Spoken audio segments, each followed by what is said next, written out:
started with nothing in humble beginnings. They wanna fuck with me now cause I'm winning. Chasing this chicken cause I'm on a mission. I'm known for get money and standing on business. Chasing this chicken, I ran up a ticket. Chasing this chicken, I ran up a ticket. Chasing this chicken, I ran up a ticket. Keep that shit coming, they know how we living. Come from the struggle, got lost in the hustle. Straight out the mud, no I compliment couples. Chasing big bills just to keep this shit subtle. You ain't on my team if you wasn't in the huddle. Chasing this chicken, I ran up a ticket. Chasing this chicken, I ran up a ticket. Chasing this chicken, I ran up a ticket. Keep that shit coming, they know that I'm with it. I fit the description, I'm the definition. I'm what they prescribe like she seen a physician. She wanna ride cause she seen how we getting it. Big old booty, she my passenger princess. She like to argue, she don't like to listen. She bougie and toxic, she fine and she picky. Pretty and sedity, she get recognition. Matching nails and toes, man, she always French tip 'em. Parking lot pimping when we in the city. Don't ask her about twine, she twerk on.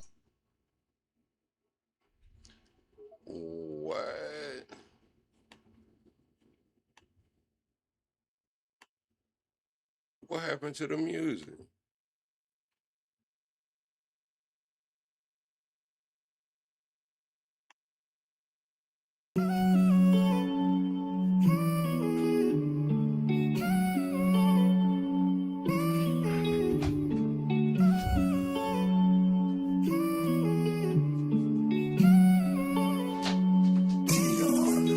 We started with nothing in humble beginnings. They wanna fuck with me now cause I'm winning. Chasing this chicken cause I'm on a mission. I'm known for get money and standing on business. Chasing this chicken, I ran up a ticket. Chasing this chicken, I ran up a ticket. Chasing this chicken, I ran up a ticket. Keep that shit coming, they know how we living. Come from the struggle, got lost in the hustle. Straight out the mud, no I compliment couples. Chasing big bills just to keep this shit subtle. You ain't on my team if you wasn't in the huddle. Chasing this chicken, I ran up a ticket. Chasing this chicken, I ran up a ticket. Chasing this chicken, I ran up a ticket. Keep that shit coming, they know that I'm with it. I fit the description, I'm the definition. I'm what they prescribe like she seen a physician. She wanna ride cause she seen how we getting it. Big old booty, she my passenger princess. She like to argue, she don't like to listen. She bougie and toxic, she fine and she picky. Pretty and sedity, she get recognition. Matching nails and toes, man, she always French tip 'em. Parking lot pimping when we in the city. Don't ask her about twine, she twerk on the engine. She eat the dick in the car cause it's tennis. She pay me attention like she get commission. Pimpin' CEO, so I give her the business. She ride on the dick like she doing some fitness. She make the dick disappear like she magician. She like to swallow, man, she love when I finish. Having motion, man, you know I got plenty. Bitches choosing cause they know that I'm winning. See some thousands, now I'm after some millions. So all my houses come with chandelier ceilings. Pillow talking, man, that shit just ain't in me. Keep it pimpin', I can't do no pretending. Jealous hearted, man, you know I ain't with it. Cuffin' hoes, I can't do no commit. No, we started with nothing in humble beginnings. They wanna fuck with me now cause I'm winning. Chasing this chicken cause I'm on a mission. I'm known for get money and standing on business. Chasing this chicken, I ran up a ticket. Chasing this chicken, I ran up a ticket. Chasing this chicken, I ran up a ticket. Keep that shit coming, they know how we living. Come from the struggle, got lost in the hustle. Straight out the mud, no I compliment couples. Chasing big bills just to keep this shit subtle. You ain't on my team if you wasn't in the huddle. Chasing this chicken, I ran up a ticket. Chasing this chicken, I ran up a ticket. Chasing this chicken, I ran up a ticket. Keep that shit coming, they know that I'm with it. What we doing tonight, chat? We locked? What we doing tonight, chat? Double tap that screen, shut a live out, man. We not the weekenders, but we still in here, man. Where the plugs at, man? Double tap that screen, shut a live out, man. We need some plugs in the comments. We need some locks in the comments. I need to know y'all locked in, chat. I need to know y'all locked in, chat, man. What we doing? We in intro mode. I'm a saint, but I sin. I checked in the game to win. I left, she loving me again. I let her cry out the bins and they say time heal. Mine still felt like it was yesterday. How we're moving fast, probably too fast to even catch the play. Spence a night, she pack a bag, right to me, just getting gas. Coming back, I want it bad. I'ma touch it first, eat it last, it's temporary. Holly damn emotion said it's temporary. My pain deeper than the ocean. Temporary feelings mixed with temporary pleasures. All these temporary moments and these temporary treasures. Temporary circumstances to temporary measures. Temporary friends and even temporary schedules. Temporary smiles and temporary goals. Temporary women sliding on temporary poles. Temporary comments and temporary trolls. I just pray that God bless me. Ain't no temporary souls. I'm a saint, but I sin. I checked in the game to win. I left, she loving me again. I let her cry out the bins and they say time heal. Mine still felt like it was yesterday. I was moving fast, probably too fast to even catch the play. Spent the night, she pack a bag, right to me, just getting gas. Coming back, I want it bad. I'ma touch it first, eat it last, it's temporary. Holly damn emotion said it's temporary. My pain deeper than the ocean. What we doing tonight, chat? What we doing tonight, chat, man? Y'all ready? Y'all locked, chat? What we doing tonight, man? Where the intro at, man? Where the tag at, man? Hold on. Where's the tag, man? Where's the drop? Where's the drop? There you go. Welcome to the greatest damn show on YouTube. That sound about right. Welcome to the greatest damn show on YouTube. Oh, man. Double tap the screen, shut alive out. What we doing tonight, chat? Double tap the screen, shut alive out. What we doing tonight, chat? They say deal or no deal. Trump issues a final warning before destruction. And we got the Tommy Robinson problem. Double tap that screen, shut alive out, chat. We got an action-packed episode. We got to get to 100 likes soon as we start the video, man. We got to get to 100 likes as soon as we start the stream. Laker, what it do? Big Niche, what it do? Abba, Lori, Margaret, what it do? I see Sir Bob is in the cut. And we got Karen and Tyler in here and OG Yosemite. What we doing tonight, chat? Y'all locked? Y'all locked, man? We got an action-packed episode, man. Let's see. We're gonna, above me, that's Elon's baby mama, Ashley St. Clair. She used to be a Fox News host. She's saying that Elon has a way to rig the elections, I believe. Allegedly. Also, we got a couple miscellaneous clips. We got a guy talking about how he was on DMT for 5 hours and went to another reality. We got Trump holding off on the planned Iran attack amid serious negotiations. Tucker Carlson sat down with an ex-Freemason. Also, Kentucky primary targeting Representative Thomas Massie officially becomes the most expensive House primary in U.S. history. We have Chink sitting down with Pierce Morgan. They're covering that Tommy Robinson and his rally. We know he's famous for the rallies. We got a debate. A Christian woman debated 12 Muslim women. If we have time, we'll get into that. Also, we have a San Diego mosque shooting. I believe it left one teen suspect unalived and maybe 5 others unalived. The U.S. to release the second batch of the UFO files. Also, the U.S. announces that it will cease negotiations and will only continue negotiations through bombs. That was before Trump called off the strike. So we'll see how that plays out. We'll be watching that closely. U.S. consumers have already spent $40 billion extra on gas since the start of this Iran war, according to a new report from Brown University. There are also roughly 10,000 files related to JFK's assassination that will never be released because they could compromise a foreign ally, and that's according to ex-CIA officer John Kirikou. John Kirikou says that 10,000 files related to the JFK assassination will never be released because they could compromise a foreign ally. 72% of Americans believe that the American dream is out of their reach. Also, appetizers are now coming in at the same price as entrees in a lot of places. Bitcoin Depot, once the largest operator of crypto ATMs in North America, just filed for bankruptcy. We got electric surfboards going on. I really needed to show y'all that electric surfboard clip first, but we'll get into that in a minute. Also, we have from Bull Theory over there on X. He made a good analysis. I'll just read it for you. He said the worst case scenario for the U.S. debt market is happening right now. China's total holdings of U.S. Treasury bonds have dropped to $693 billion, back to levels last seen during the 2008 crash. China once held over $1.3 trillion in U.S. debt. That number has been cut in nearly half over the last decade. The U.S. continues to run a $2 trillion annual deficit, and countries that used to buy the debt are selling aggressively. Japanese investors also dumped U.S. bonds in the fastest pace in 4 years. China is now at an 18-year low. There are fewer buyers for U.S. debt. The U.S. has to offer higher interest rates just to attract new ones. That's why the 30-year Treasury yield just hit 5.1%, as we spoke about over the last couple of days. That's also why mortgages, car loans, and credit card rates are at multi-decade highs. The people who funded America's debt for decades are walking away, and the bill is being passed on to every American who borrows money. That's from Bull Theory IO over there on X. That's from Bull Theory IO over there on X. Moving on, chat.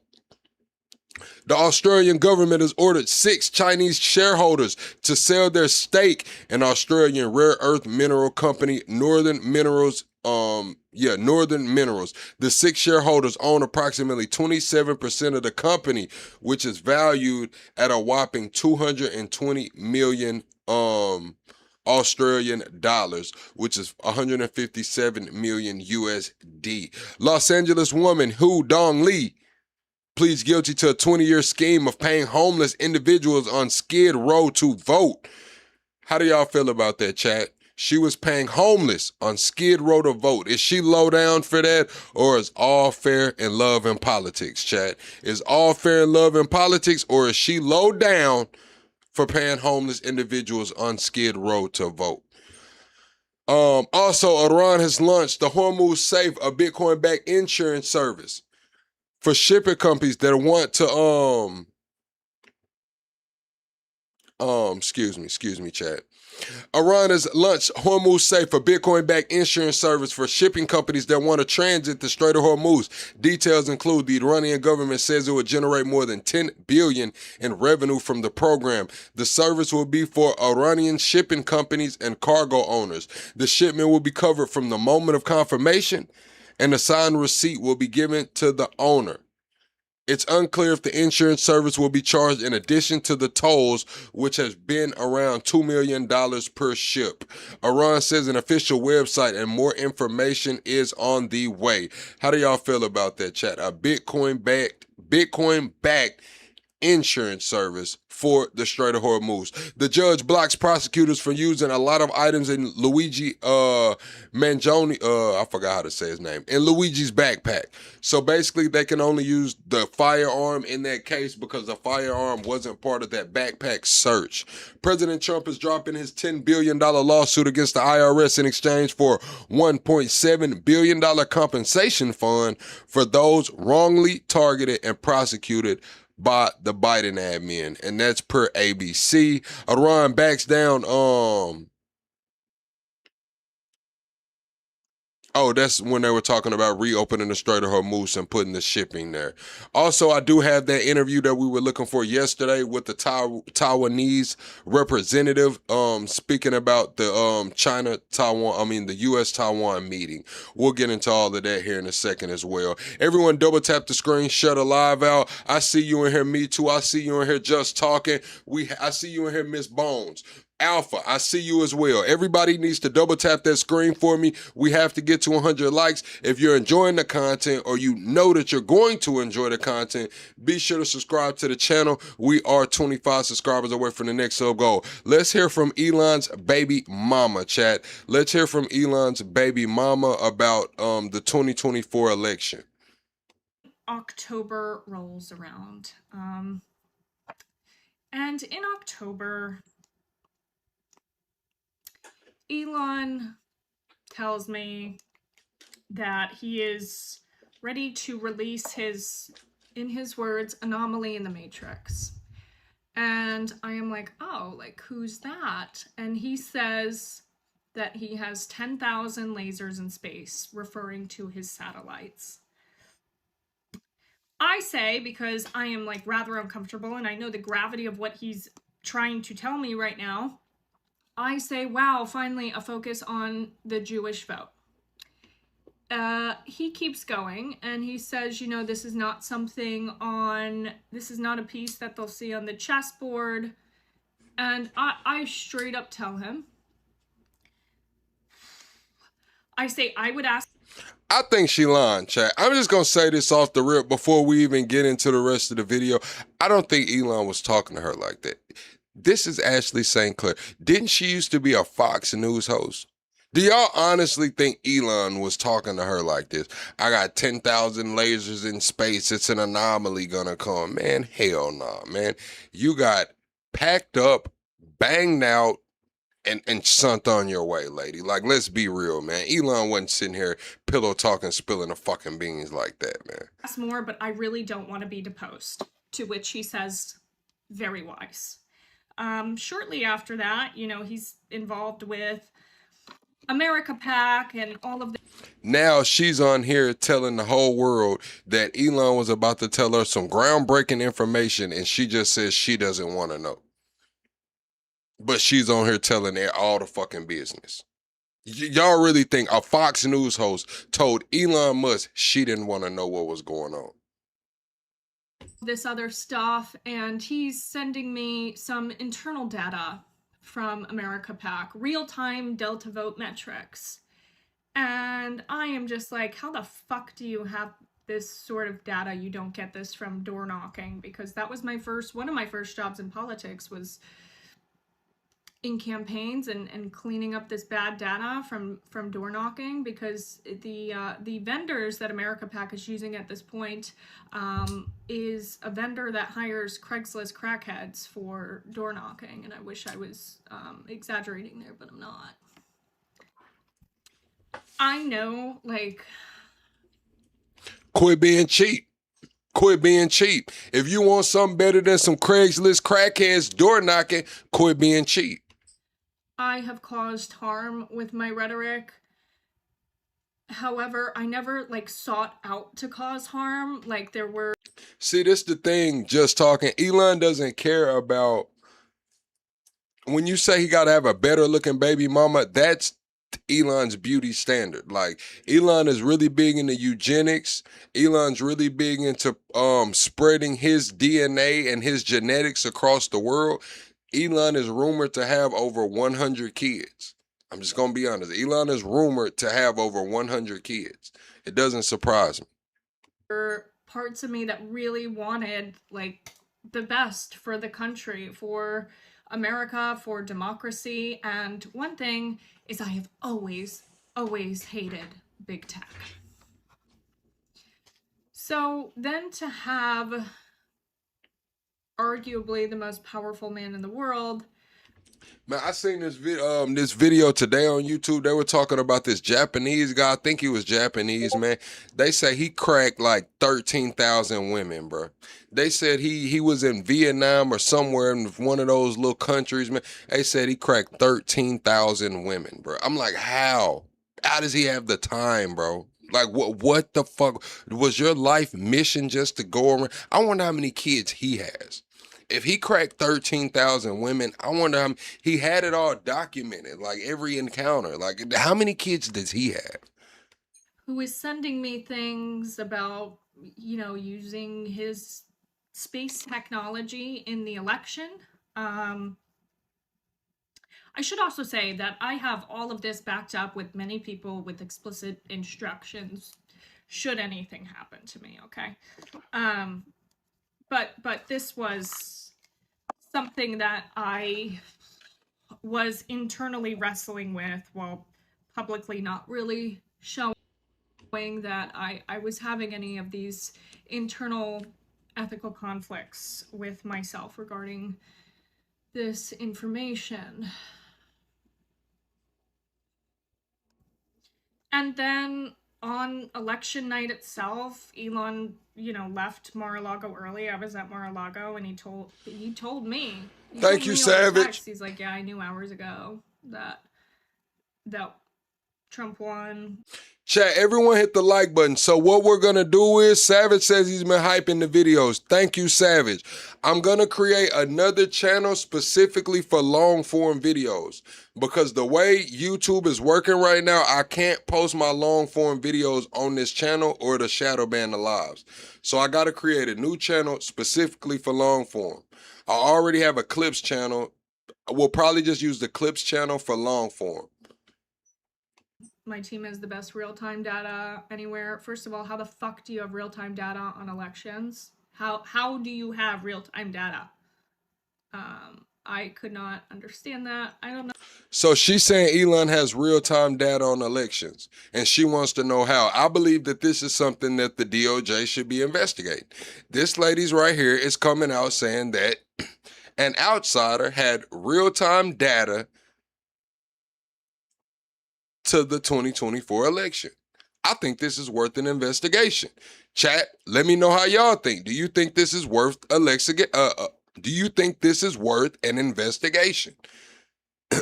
Make her testify before Congress. Fuck it. She want to get on TikTok talking about it, pull her ass in front of Congress. Know that I ever will.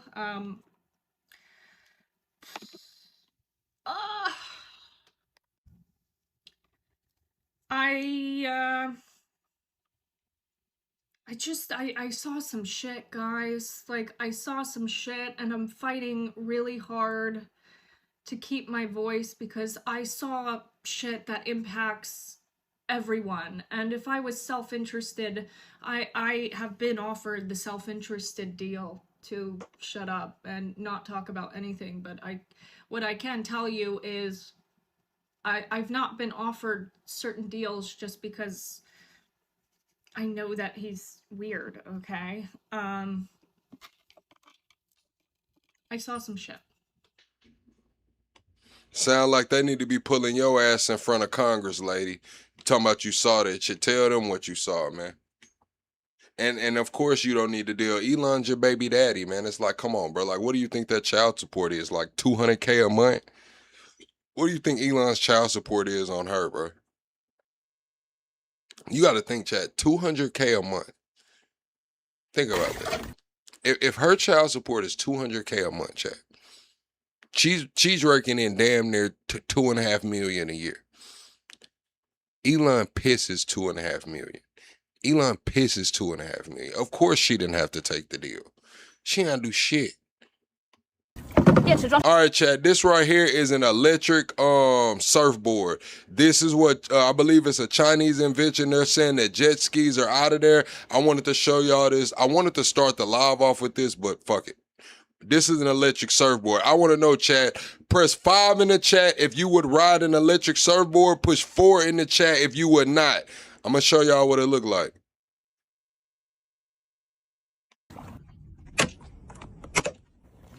F0速度超级快，适合打比赛。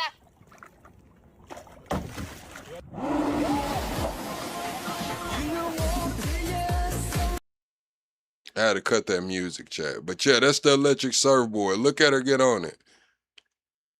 That thing shot out of there, didn't it, chat? She got some turbo boosters on that bad boy. Look.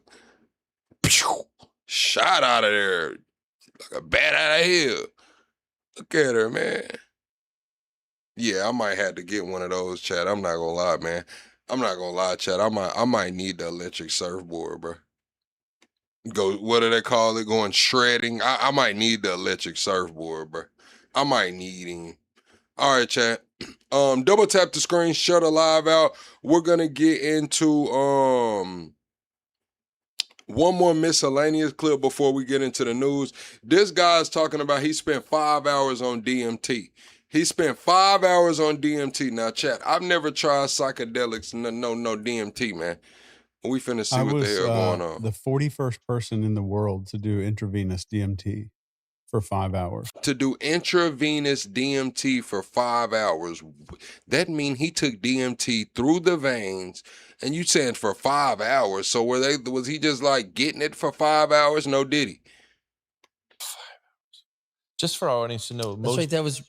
You were about to do it when we sat here last. Yeah. Yeah. And so I would love to have you share about that experience. But just for reference, most other DMT, they can be a long time in the dimensions you go into, but they're really just about 20 minutes, a DMT experience. Yeah, I think the average is 8. 8. Okay. So you went in for 5 hours. Yeah. What could go wrong? So, I mean, just for the record, I went in for neuroplasticity. Yeah. I got the results of a brain scan, and like 38% of my brain is not even working, to the point where I shouldn't really be able to function very well. And I'm fine. I'm better than I've been better than I was in my 20s now. Mm. And I wanted the neurogenesis, which means like when you're on a psychedelic, neurogenesis means that your brain is getting this boost of a chemical called BDNF, brain-derived neurotrophic factor. And the BDNF helps new little babies. Listen, Chad, when it comes to that DMT and shit, I ain't with it. I ain't with none of I heard about people going on trips and not coming back. I'm from the hood, man.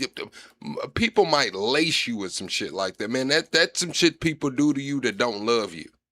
They want you to just be Google Gaga in La La Land forever, man. Sprinkle a little bit of that on your shit, man. No, bro. I'm cool off the DMT, bro. I'm decent. These baby neurons get made, which are like 99% of them, 95% of them are in the hippocampus area that we know of only.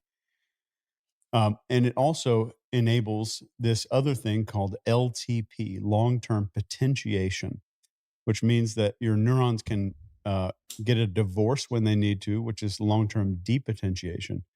And they can get married to ones that they need to. So like if you have a damaged area of your brain here, this what's called, it's a neuroplasticity, but there's a subtype of neuroplasticity called synaptic plasticity, where the synapses can get a divorce and then like, hey, these guys used to talk to each other. We're going to wrap around this damaged, and it's a cartoon oil painting when you come back from something on DMT. Do you recall like any specifics, like nuggets, moments you kind of share? Yeah. So the first, when it was intravenous. So I had it in my arm. I was laying down. These people held the space so beautifully well, and they had a beautiful space for it. And that first moment, because when you do DMT, everyone goes to this place called the waiting room, which you're familiar with probably.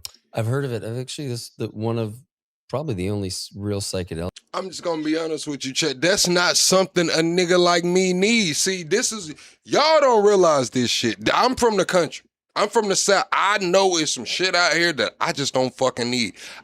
Why the fuck do I need to go to the waiting room?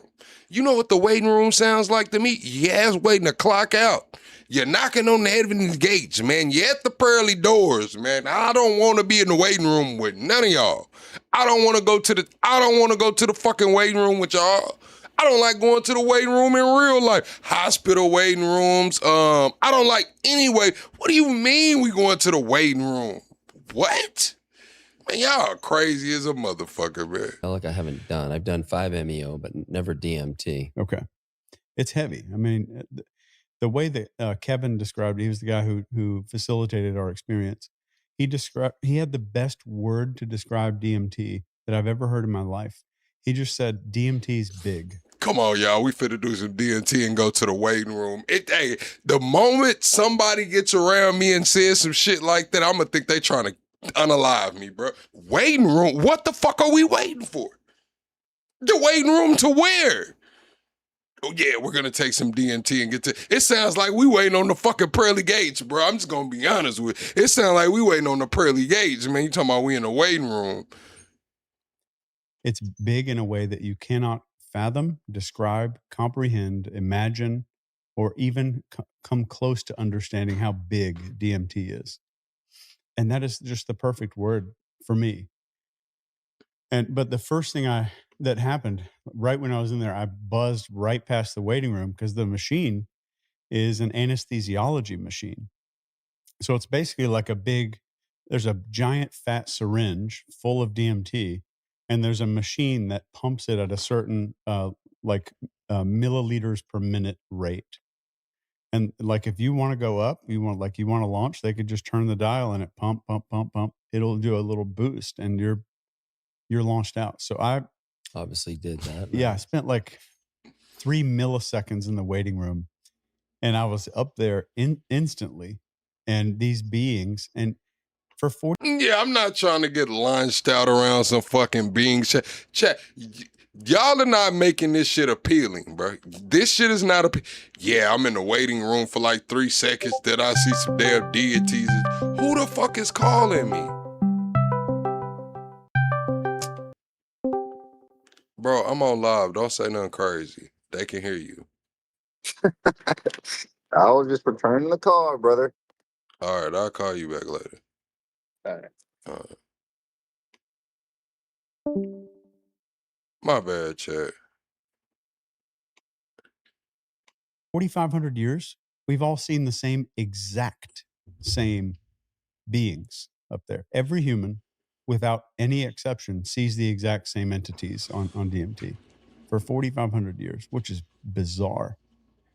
But these things shoved me down onto this like stainless steel kind of medical table, and from pelvis all the way up to my neck, like cut my body open with these massive shears, and it didn't hurt. Like there was no pain, and I wasn't scared at all.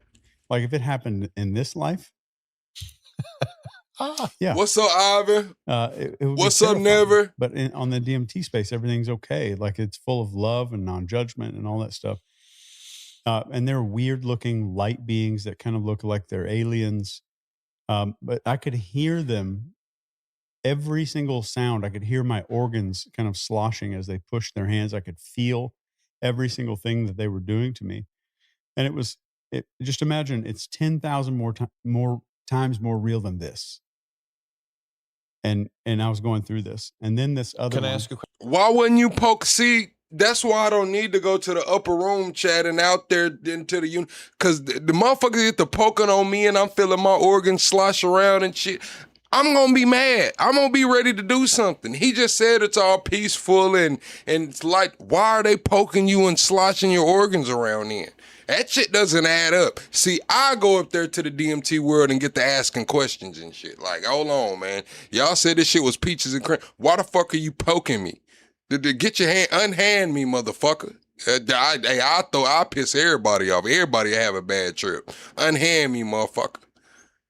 Question. So are you here looking at them, or are you also here looking at them and then also completely objectified where you're looking at it? No, I was in my head. Okay. So you're in the subjective.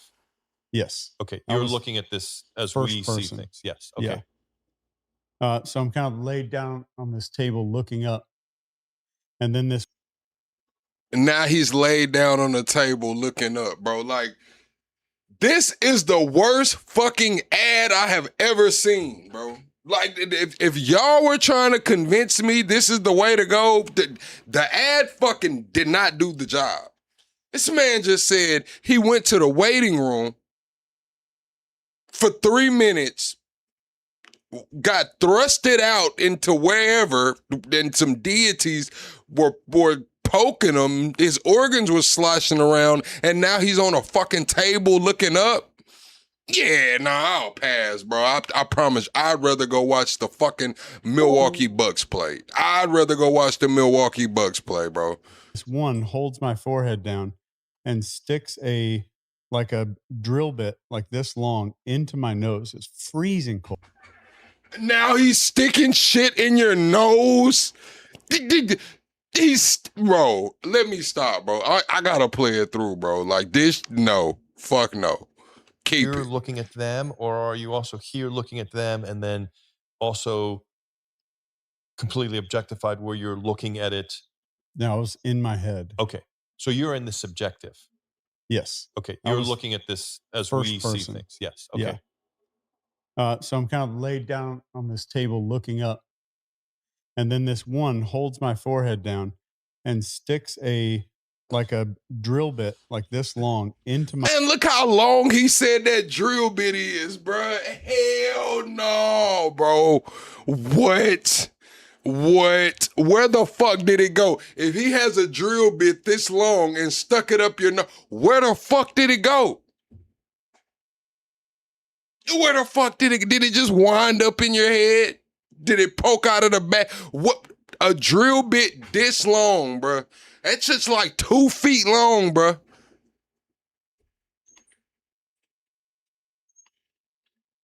My nose is freezing cold. He knew he couldn't say his mouth, bro. Like if he would have said his mouth, bro, the interview would have cut, bro. Like just stop the interview. And it goes up into my nose, and I could feel it going further and further and further, all the way until it bumps the back of my skull. And the drill bit it doesn't go through my skull, but it's pushing my head down onto the table where I can't pick my head up. And it is ice cold. And there's no pain. But then I could feel like stuff moving inside of my head, like something could come out of this drill bit. I don't know. Stuff was going on. And then all kinds of other shit happened for 5. I don't know how else to say it, chat. I guess this is just me being black, bro. Like this ain't no shit for black folks, bro. DMT is not made for niggas, bro. Like anybody who thinks this shit sounds exciting and enjoyable and wants to experience, yeah, nah, you're not black, bro. I'm just gonna be honest with you. This shit ain't made for niggas, bro. Hours that never stopped. I took a pee break. So during the experience, like if you need a pee or something, or if you want to come down a little bit, they can kind of just adjust your altitude right there on that little machine, which is unbelievable. But then I'm done with the whole experience. I go back to the hotel, and then I find out the night before we were at their house just to kind of, I'm going to look at the space. We're going to talk to them. They're the nicest people. They do this at their home in Denver. And I didn't know this, but this guy, he's a genetic scientist. He's a genetic science research expert who makes the medicine. But he took... No, chat, when I say this shit's not made for niggas, like I mean it. Y'all know like Hitler made meth and for the Nazi soldiers, like some of these drugs be made for certain groups of people. This DMT shit, man, whoever put that shit together, man, hey, man, they did not have a black community in mind, man. They date, man. Hell nah. Michelle, my wife, into the kitchen and into the freezer and showed her this little Pelican box of vials so she could select the vials that I would use the next day. And they prayed over these vials. And right after I told her everything, she said the only prayer that I said was for them. Who ain't got no father? I got a dad. I just seen my dad, nigga. To immediately fix your heart and then your head. Because I have a heart thing going on as well. And I have a brain disease. And she told the DMT to do that the night before. Wow. That was a question I was going to ask. Wow. And then that was the first order of business that they had. Just went straight to it. Yeah. And I didn't know. I never knew that she even went in the kitchen. Like I just thought they were out bullshitting somewhere in the house. Wow. And how have you been since? Yeah, what was it like? Because I know we were in touch right after that, and it was like kind of putting the pieces. Hey man, Savage, I'm glad that you made it through that. And Matthew, man, my condolences for your father passing, man. I know how it is to lose a parent, man. My condolences for your father passing, man. Keep his memory alive, man. Keep his memory alive. Back together was kind of first order of business. Yeah, it started off with a depression. And I remember I'm laying there on this thing, I'm in this experience.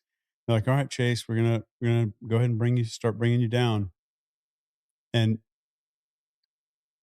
the unwillingness that I had to come back here was monumental. Like I would just please kill me. Like I didn't say that, but I did say I have a tape of the entire thing. I videoed it. Coming down, I did ask 39 times throughout that whole experience if I was dead. Like out loud, I'm like, am I dead? 39 times. That's how deep it was. Like I didn't know if I still had a body or if I was dead. I had no clue. It was really deep. And coming down, it felt like there is absolutely zero way for me to return back to this life without developing some narcissism. Mm-hmm. And that's what was really depressing to me, that I had to go back and like develop a little just to survive, just to live on this planet. You had to have some narcissism, and I was crying so fucking hard, man. Like I don't want to taste to shit to start crying, bro. Like that's how I feel about like the girls that bar hop. Y'all know the bar hopping girls that only drink vodka. It's like them hoes always crying, bro. Like the vodka drinkers though, like the tequila drinkers, they're cool, you know, the ones that had little martinis and shit. Man, them girls that drink straight vodka, bro, like, oh, they're crying in the fucking club, they're crying in the bar, they're crying in the car, they're crying when they get back home. Like, I don't want to take something and I cry, bro. Like, what? Hit the like button, chat. And these, God bless these people, wiping my tears and snot coming out of my nose. But it was like I did not really want to come back. It's kind of like if randomly someone like you feel a weird thing on your head, you don't know what it is. There's nobody in the house. You feel this thing moving on your head, and all of a sudden you're in another reality, and someone just took off a VR helmet, and this is where you've been the whole time, and just inside of a little VR game. And then like you go to like actual reality where there's just unlimited love and peace and abundance, and they're like, okay, we got to put the helmet back on. You've got to go back inside the video game. Fuck. That's what. Yeah, Lala. It probably is cheap vodka. You know, when they bar hopping, they drinking whatever the whale. You know, they just get a whale vodka and what they call it, vodka soda. They don't even ask what kind of soda, bro. That's how you know she's here to get drunk as she can, bro. She doesn't even ask for Sprite or Sierra Mist. Let me get a vodka soda. Vodka soda, like you don't care what kind of vodka it is or what kind of soda it is, Wolf. Damn. You don't care about what kind of vodka or soda. Damn. It felt like, man, and just kind of integrating after 5 hours of that was really, really tough for probably a couple weeks. How? 2 questions. 5 hours of our Earth plane linear time was about how long in the DMT world, if you have any sense of that? It was 6 months. 5 or 6 months is what it felt like. Did you have like you had a whole life and little world happening up there? Yeah, but it wasn't like it wasn't me. Yeah. Per se. It was just kind of I was with other things happening, and I could kind of observe things happening and talk to these creatures and stuff and these entities. But it's like we're these little infantile hairless monkeys, like our little species. It's so funny. And then we're like, you know what I want to learn today? I'm going to learn the secrets of the universe. and then you do DMT and they're like, all right, motherfucker. And they show it all to you and you can't comprehend it. You can't understand it. You'll never be able to piece any of it together and try explaining 1/10000000th of 1% of it to another human being. Good luck. But they still show it to you. And it's like, you're not bringing it back. You're not going to carry it with you back when you come back here. We are doing some experimentation with mixing high doses of Alzheimer's drugs with the DMT so that we can bring back much bigger chunks of data and information there. And there's a guy named Andrew Gallimore. High doses of Alzheimer's drugs with DMT, bro. Off on a planned military attack in Iran. He says he was planning to launch tomorrow. The president. Damn. Yeah, high doses of Alzheimer's medicine with the DMT. That sounds like a recipe for disaster, chat. We're 17 minutes away, chat, from the 1 hour mark, and we are about, we're a lot of likes away, chat. We're over 50 likes away. I need everybody to double tap the screen right now, man. We're over 50 likes away. How to Live. Thank you for getting a membership, How to Live. Welcome to Plug Nation. Y'all welcome How to Live to Plug Nation. You just got access to 300 past live streams plus some cool emojis. Thank you, How to Live, for supporting the channel. But we have to get the likes up, chat. Like, we're not even at 50 likes. We're almost an hour in. It did some going on. Something going on. President saying that serious negotiations are happening now. Let's get right to CNN's Kristen Holmes at the White House. Kristen, what are you hearing about this? Has there been a substantial shift in the tenor of negotiations? Well, that's really what's unclear at this moment, particularly given that we were just learning from a U.S. official that the U.S. does not believe that Iran's latest proposal goes far enough, that Iran has made enough concessions, particularly when it comes to enriching uranium. But what we're hearing now is President Trump essentially saying that his Sandra comes through supporting the channel via Super Chat and says, I'm in. Thank you, Sandra, for supporting the channel via Super Chat. I don't know what you mean that you're in. What are you in? You locked in? You plugged in? Well, thank you, Sandra, and thank you for supporting the channel. His Gulf country partners, including Qatar, Saudi Arabia, and the United Arab Emirates, have essentially asked him to hold off on this planned military attack that he says was scheduled for tomorrow. And this is the quote, in that serious negotiations are now taking place, in that, in their opinion, as great leaders and allies, a deal will be made which will be very acceptable to the United States of America, as well as countries in the Middle East and beyond. Then it goes on to talk about no nuclear weapons, and then it goes on to say that he's instructed his Department of, et cetera, that he will not be doing the scheduled attack. But I do want to read one line. It says, I have further instructed them to be prepared to go forward with a full large-scale assault of Iran on a notice in the event that an acceptable deal is not reached. Now, of course, we have been reporting that President Trump has been growing increasingly frustrated by the negotiating that Iran is doing, essentially feeling as though it's not moving quickly enough. I will remind you that... So Iran agreed for a long-term deal to freeze the nuclear program, but they don't want to give up the enriched uranium. They said, hey, we won't make a nuke. We'll commit to not making a nuke, but we don't want to give up the enriched uranium, and we want recognition over the Strait of Hormuz. We want recognition of the Strait of Hormuz, and we will not give up the enriched uranium, but we will put a freeze on the nuclear program long term. A couple weeks ago, I asked President Trump if he believed Iran was slow walking this process. He said he really wasn't sure at that point. What's up, Ether? But that was still weeks ago, and we seem to be in the exact same place. And this is also happening as President Trump has expressed this frustration to aides, to U.S. officials as well. It's not just about the negotiating, but it's also about the Strait of Hormuz and this extended closure, which is having a ripple effect throughout the global economy, the global oil industry, and of course sending prices here in America skyrocketing. There is a real concern. Putin made it to China already. We'll try to cover that, but you know, we got a language barrier. I do want to see what they're talking about with Putin in China, though. And that gas could go above $5 a gallon in some places. So right now, we are hearing President Trump saying that he's having these conversations with these Middle East partners, that they're telling him to hold off. We've heard this kind of thing before, where he says he's not going to do something because there's a peace deal in the works. It's just unclear now what is happening. Chat, hit the like button, chat. I'm not gonna lie. Where I'm at, our gas price normally trails barely below the national average.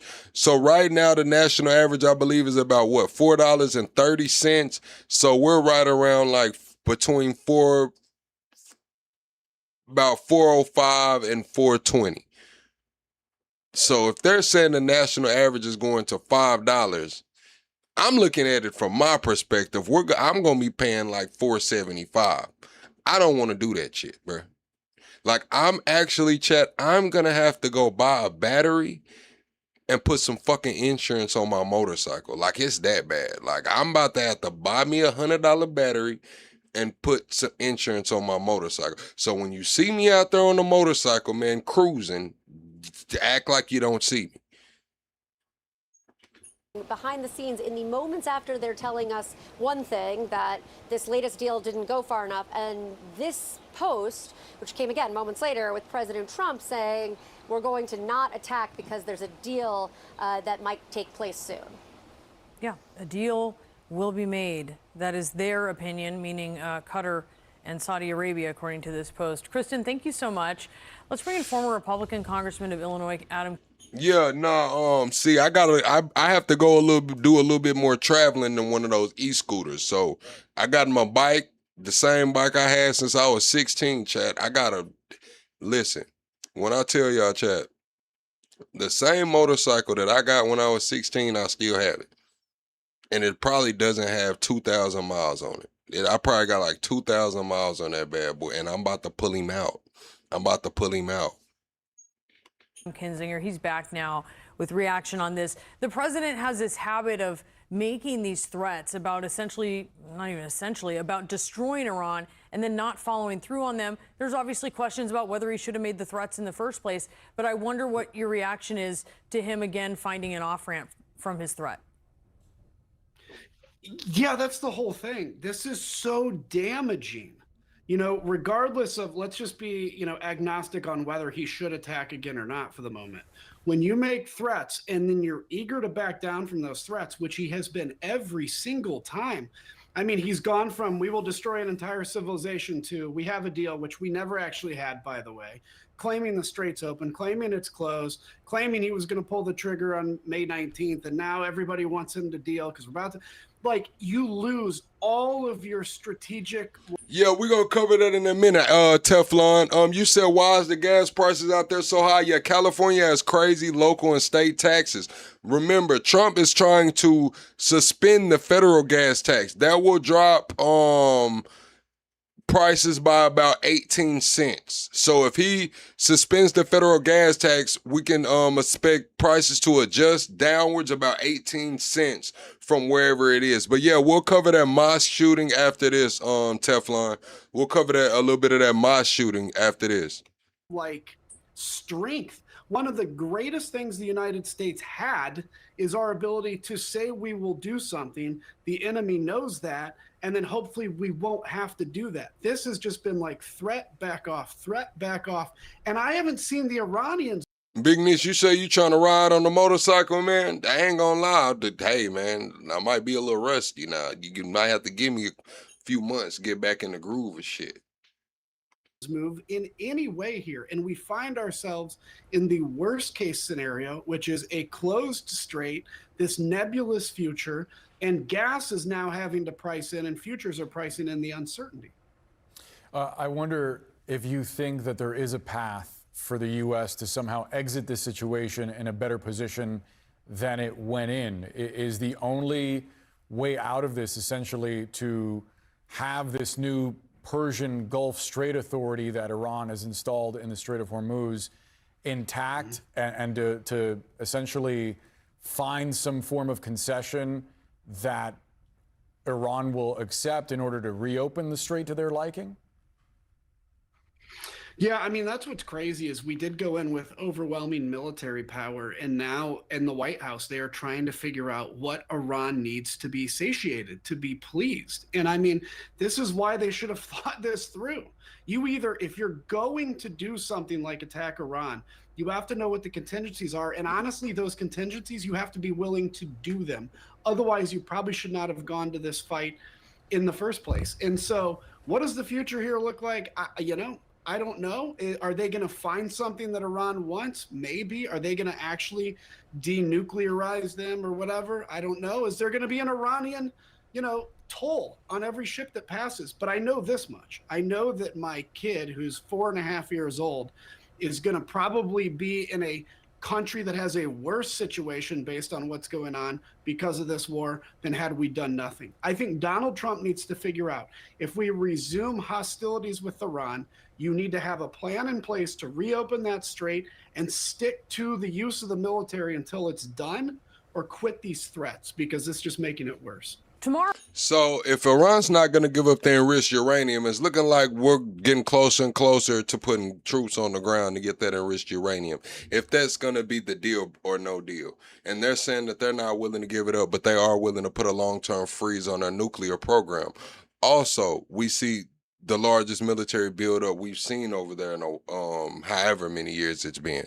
So I don't think Iran's going to want to give up that toll. They're also setting in that system for insurance. They're going to give the shippers and carriers insurance through the Strait of Hormuz, and they're going to put that toll there. I don't know, man. I don't know. I don't see how the deal is going to be made.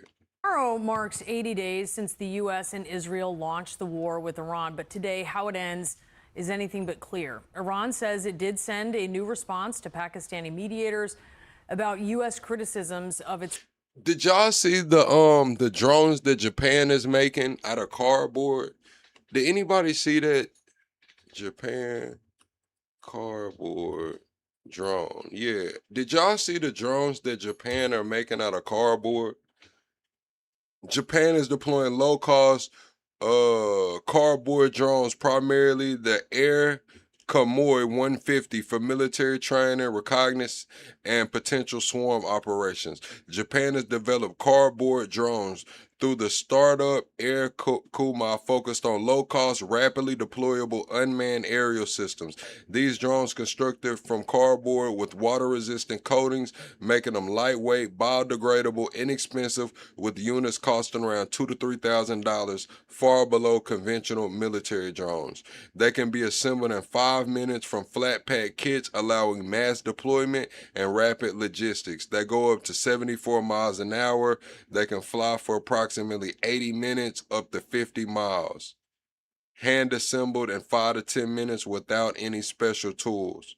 So Japan is taking a different approach to the drone game. Japan is taking a different approach. Its latest 14-point peace proposal.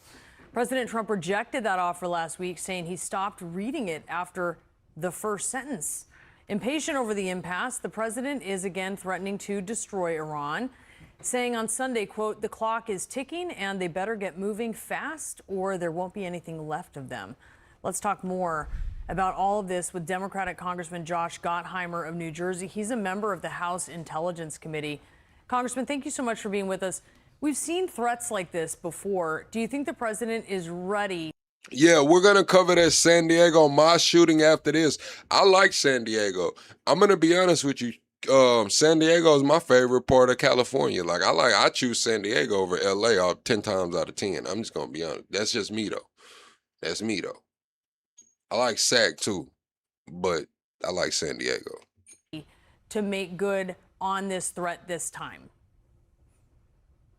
Well, obviously, I won't predict what Donald Trump's going to do, but he did say that he's going to be meeting with his national security team in the Situation Room tomorrow.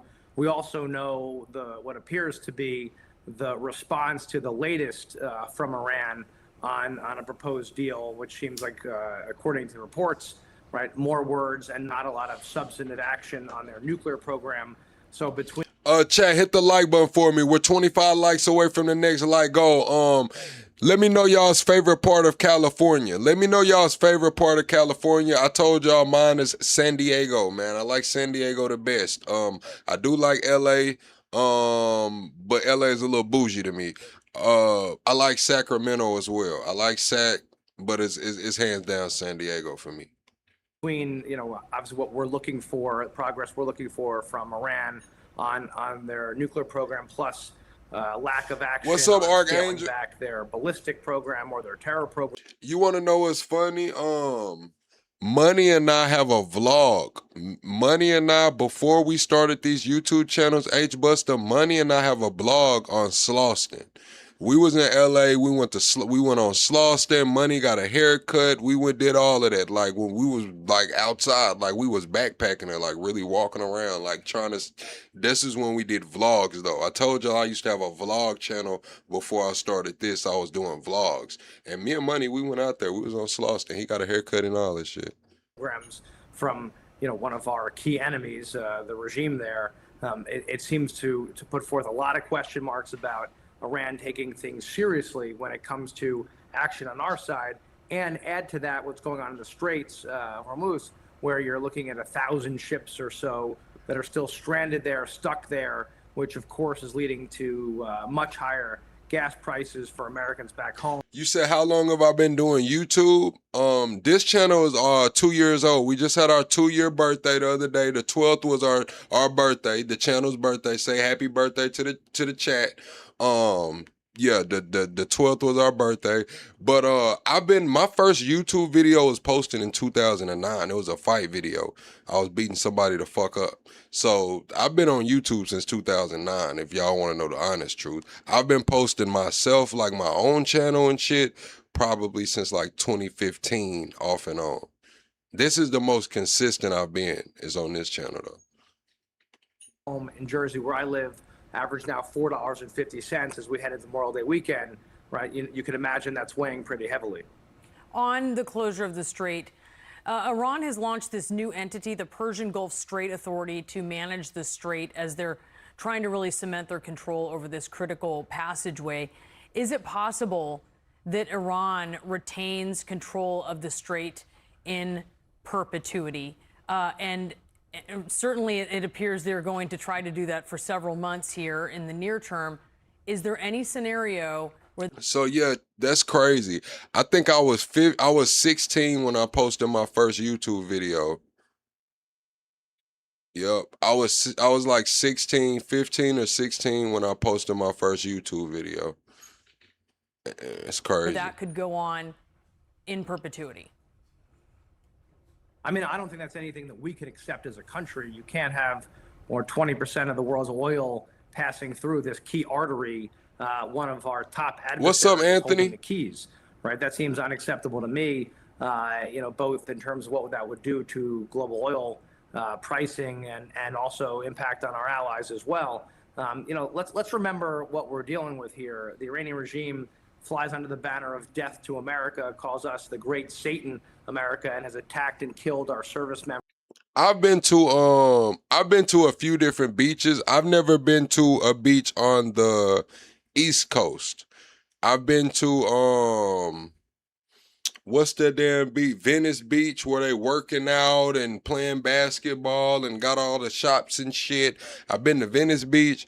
I've been to Black Beach in Mississippi, Biloxi. I've been to Galveston. But yeah, I've never been like on the East Coast, like Florida, Carolinas, Virginia Beach. I've never been over there.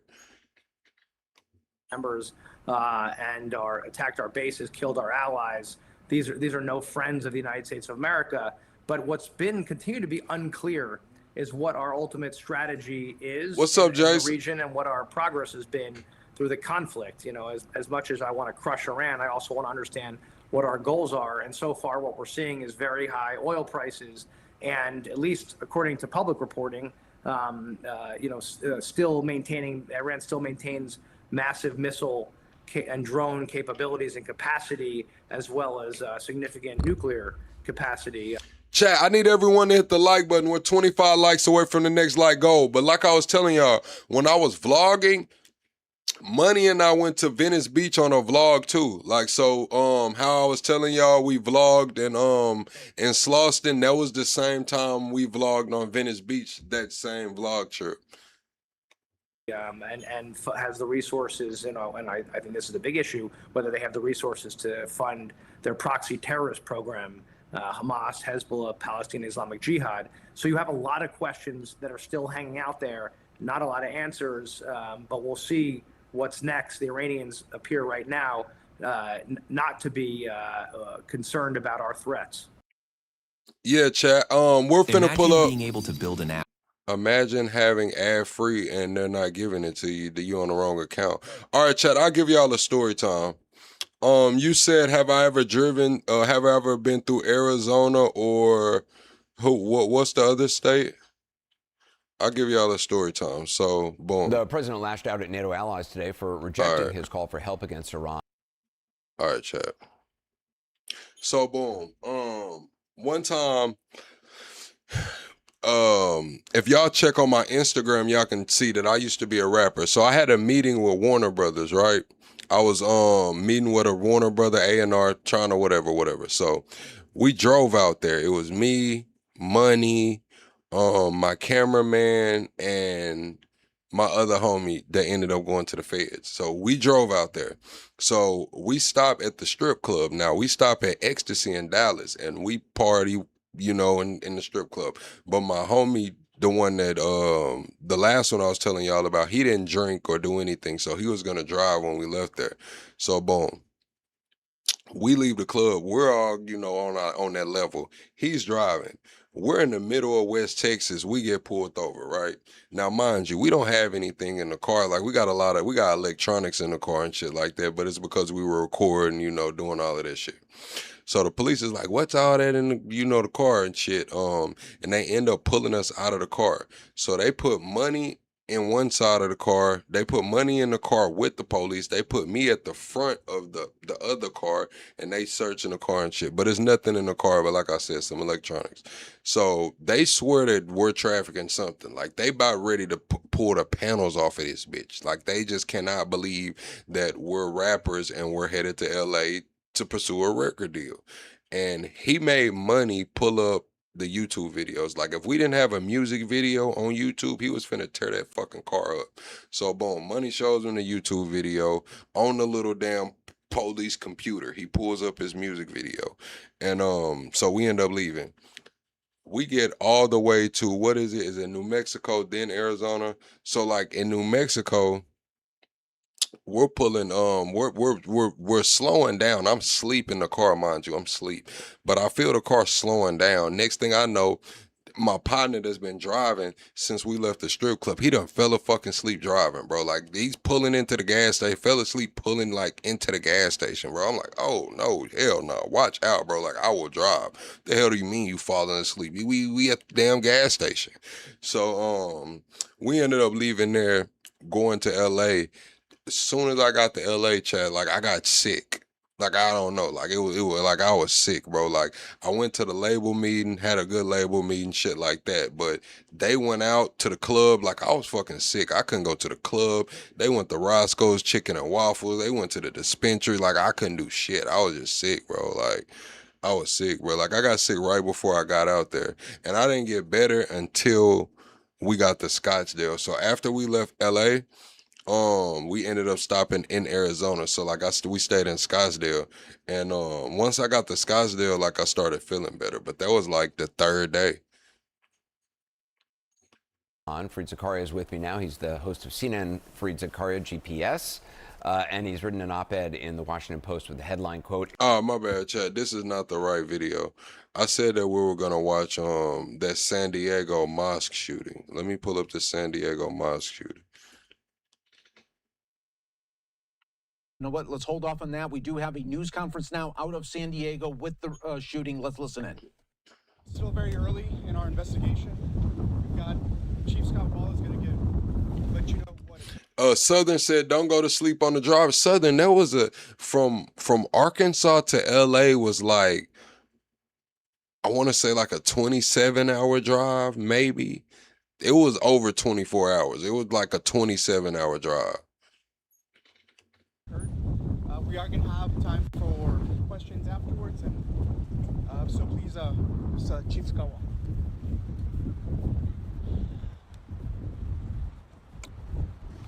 This is every community's worst nightmare. I want to give you some preliminary information to put a lot of minds at ease. There is no further threat. Both suspects in this case are deceased. All of the kids are safe. Our hearts go out to the family. Yeah, this is sad. So they're saying that there are two people that was involved. I thought it was only one shooter. But yeah, Trump Bunny, I used to beat that road up. I've driven from Carolina to Chicago. I've driven from LA to Chicago. I've driven from Arkansas to LA. I've driven fucking from Texas to Colorado. Like, I used to beat that road up for real. Like, anybody in the chat who knows me in real life, like, they know. I used to beat that fucking road up. Like, I was never home. Families that are in this moment being notified of what has happened to their loved ones. We have 3 confirmed adults that are deceased at the Islamic Center.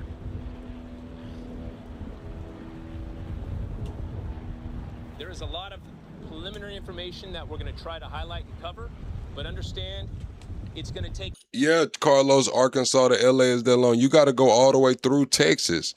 Going east to west through Texas, that's damn near a half a day or more over half a day by itself. You probably in Texas like 15 hours. I'm just going to be honest. Take us some time to get accurate information out to everyone. Here's what we know so far. At about 11:43, we received a call of an active shooter at the Islamic Center. Within 4 minutes, officers arrived on scene and observed immediately 3 deceased, what appeared to be deceased victims out in front. They immediately began to deploy with an active shooter response into the mosque. Teflon, if you want to call in and kind of tell us about it, you say you've been to this mosque about 4 times. If you want to call in, I open the phone line just for you. But if you don't feel like you have to, but if you want to call in, and Teflon, we'll open up the phone lines for you. An adjacent school. At about the same time, we began to receive calls from just a couple blocks away that we had more active gunfire. Officers were also responding to that call for service at the same time. There was a landscaper that was doing his work that was shot at and fortunately was not hit. That was at about the 7100 block of Salerno, which is just a couple blocks from here. Moments later, at the 3800 block of Hatton, officers were called to that location where they found a vehicle in the middle of the street with who we believe to be the shooters in this incident, both deceased. The circumstances that led up to this and the details of what happened and exactly which time it happened will come out in the days ahead. I can tell you, this is, in 28 years, this is the most dynamic and impressive response that I have ever seen in policing. We have every single police officer available throughout our county that dropped what they're doing and did exactly what they're trained to do: run towards gunfire. I could not be more proud, and I cannot express the gratitude, the willingness to step into harm's way in a moment like this. And I tell you what got me. Chat, we're 25 likes away from the next like goal. AFG, I'm about to drop the phone number so you can call in now. But we got to get the likes up, chat. Watching the kids come running out. Just thankful to be alive. I want to bring up Mark Remley from the FBI. Because of the Islamic Center location, we are considering this a hate crime until it's not. And at this point, we're going to work closely with the FBI to make sure that we are matching all the resources that we need for this investigation. So, Mark?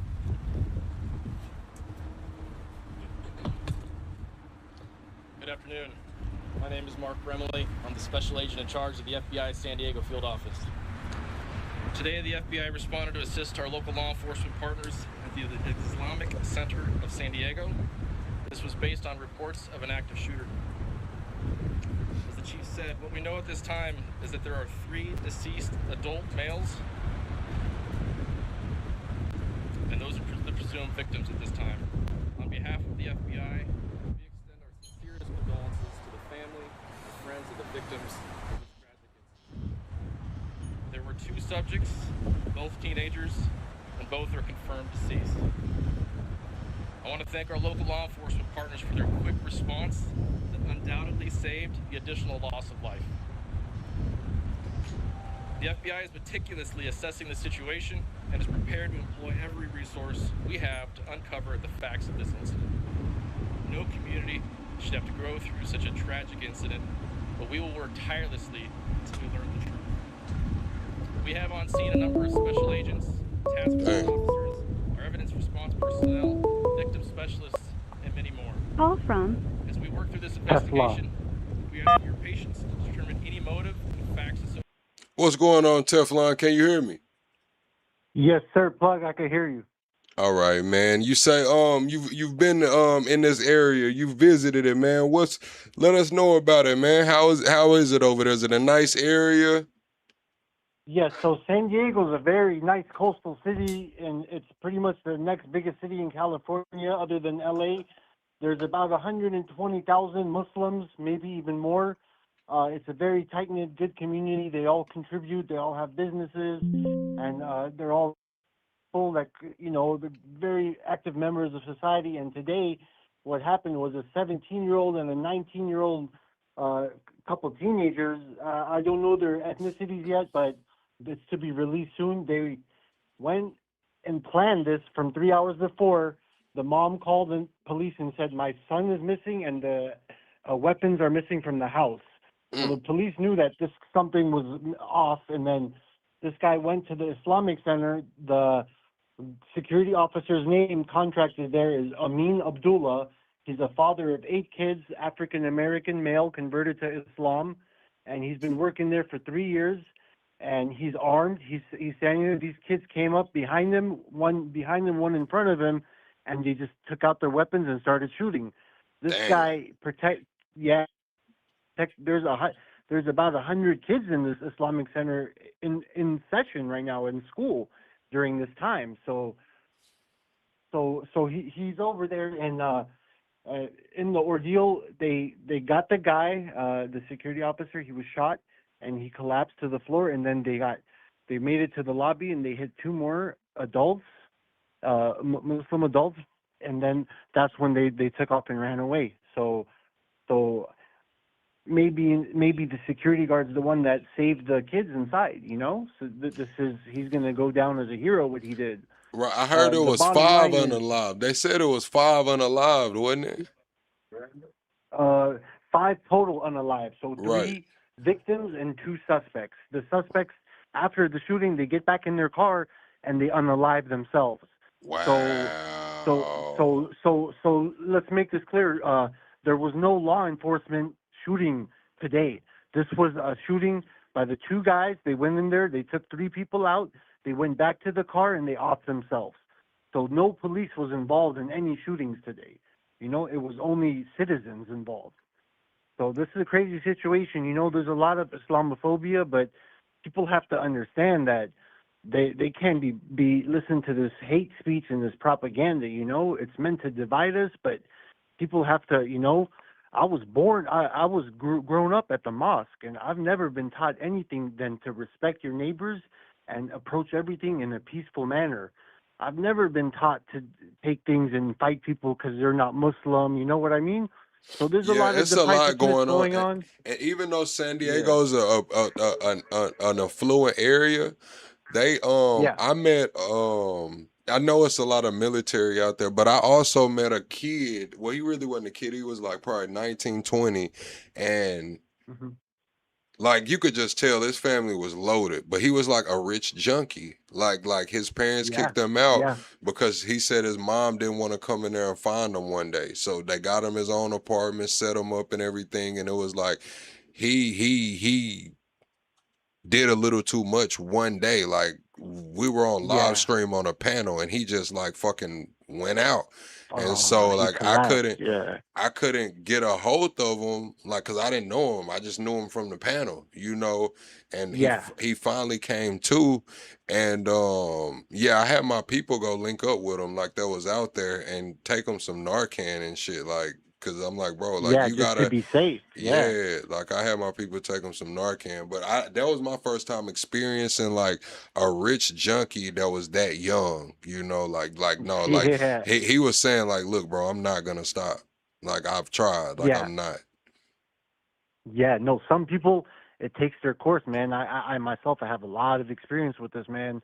All my friends and myself, it's something that you're never gonna, any rehab or any Narcotics Anonymous or Alcoholics Anonymous is not gonna, it's there to support, but at the end of the day, someone has to hit rock bottom if they want to change. You know what I mean? It's not gonna happen unless they hit that rock bottom and they realize that. And then I've seen a lot of people recover, man. I know people that were junkies and now they have Lamborghinis. You know what I mean? Facts. I do So too. so there is hope there.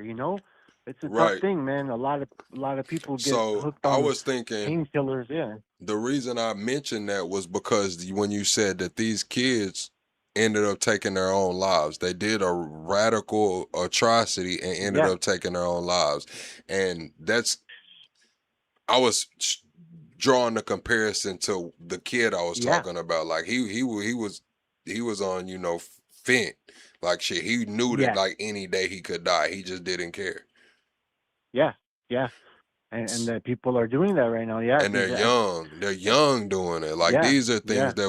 that you really don't attribute to people, No. 16, Yeah. 17, 19. Like these, like, man, you got Yeah. so much to live for.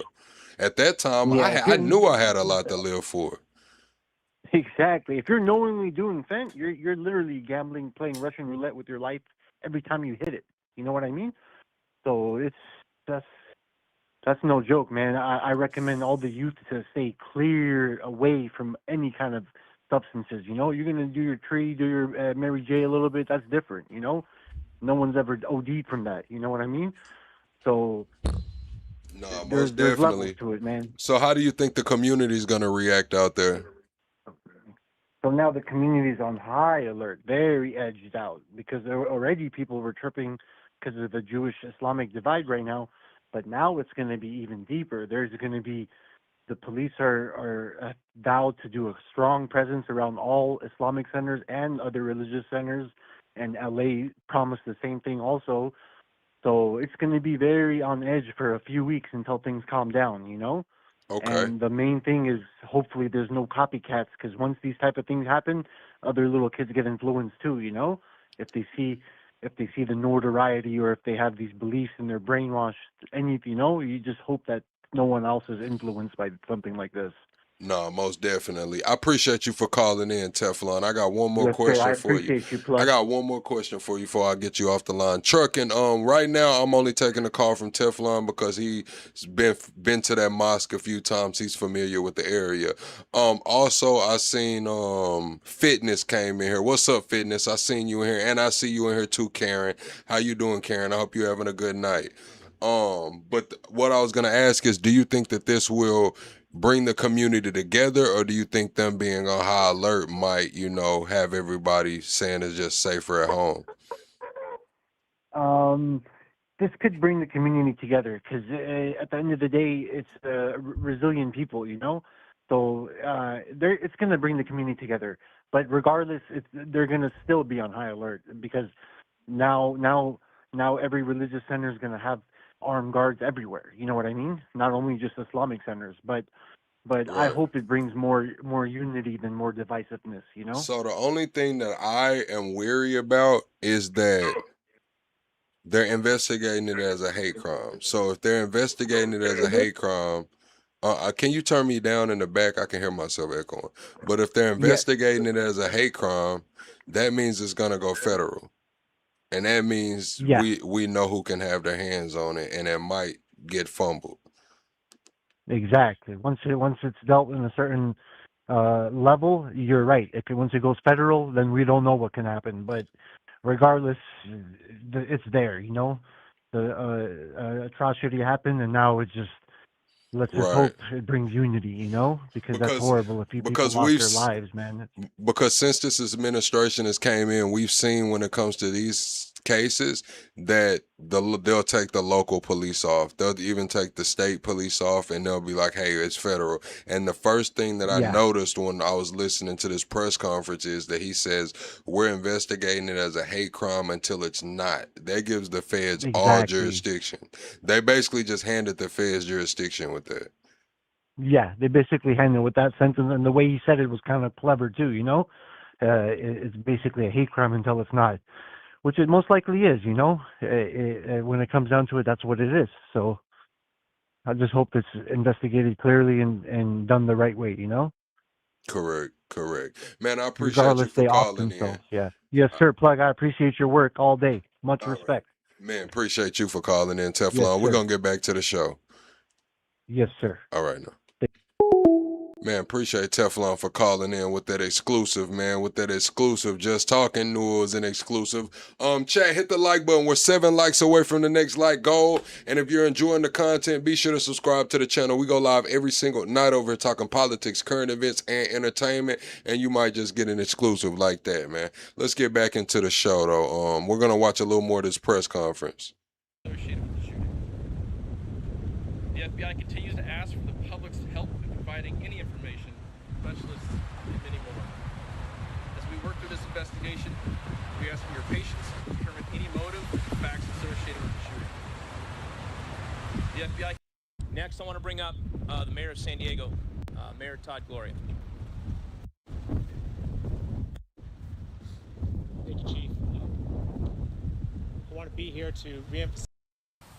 And as we get that information confirmed and verified, we'll be back out here providing more details moving forward.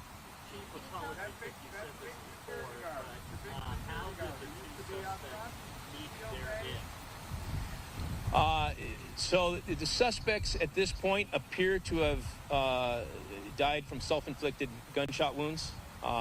There were no officers involved in firing their weapons.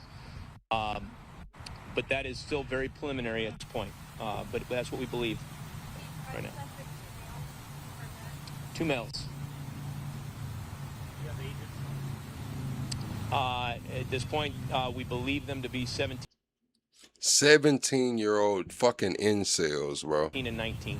17 and a 19-year-old, just straight up incels, man. Like nothing to live for. Nothing to live for, man. Nothing.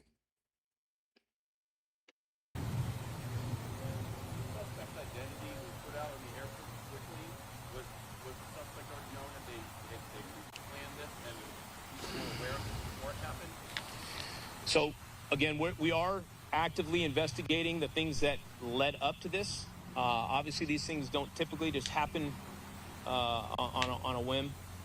And the information that we knew preceding it is what we're actively looking into. And once we get that information verified and assembled, we will provide it. Yes, ma'am.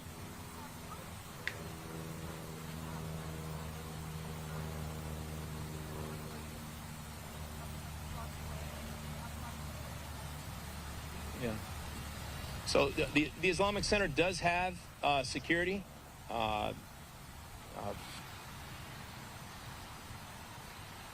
One of the deceased is a security guard that works there.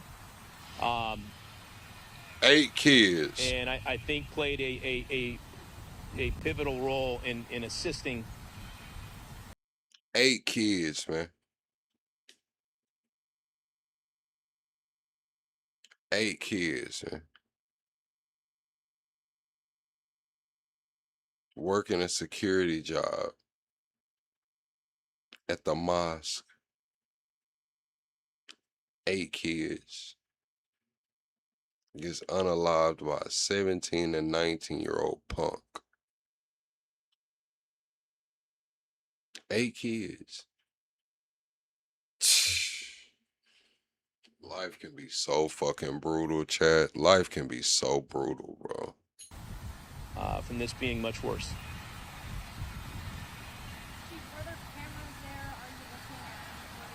Yes. Yeah. The Islamic Center does have cameras, and there is footage. There's going to be a tremendous amount of information and details that we're going to try to sort and put this puzzle back together again. Not confirmed. No, we don't. You know there was a lockdown at other religious institutions away from this location. Was that something being put out, or was that self-imposed? Shannon, I don't necessarily know, which locations were put on a lockdown. There's other neighboring schools in the area. It's standard. Man, this isn't the guns that did it, man. The guns, this isn't the guns that this was a 17 and 19-year-old batshit crazy people, man, full of hate. Hate was bred from somewhere, whether it was the internet bred this hate, whether it was instilled in them as kids. I don't know. This is hate. They wanted to go do what they wanted to do. Whether they were paid, whether they were trying to be martyrs, they chose that location. They didn't try to get any money. They didn't want to rob any. They wanted to hurt people. Now, with that being said, if they didn't have a firearm, they were going to find a way to hurt people. They might have went in there with some shit strapped around their chest. These are the kind of people that were going to find a way to hurt the specific group of people they wanted to hurt. Protocol. When information like this comes out with an active shooter, we try our best to get that information out and either shelter in place or evacuate from the area if it's ideally safe to do so. So that would not be outside of protocol for that to happen. Just one more question. Yes. When the agents arrived to the scene, the crew was killed, or they were not inside of the tent? So our initial officers that got on scene did not engage with the suspects in the parking lot. They began to make entry into the Islamic Center.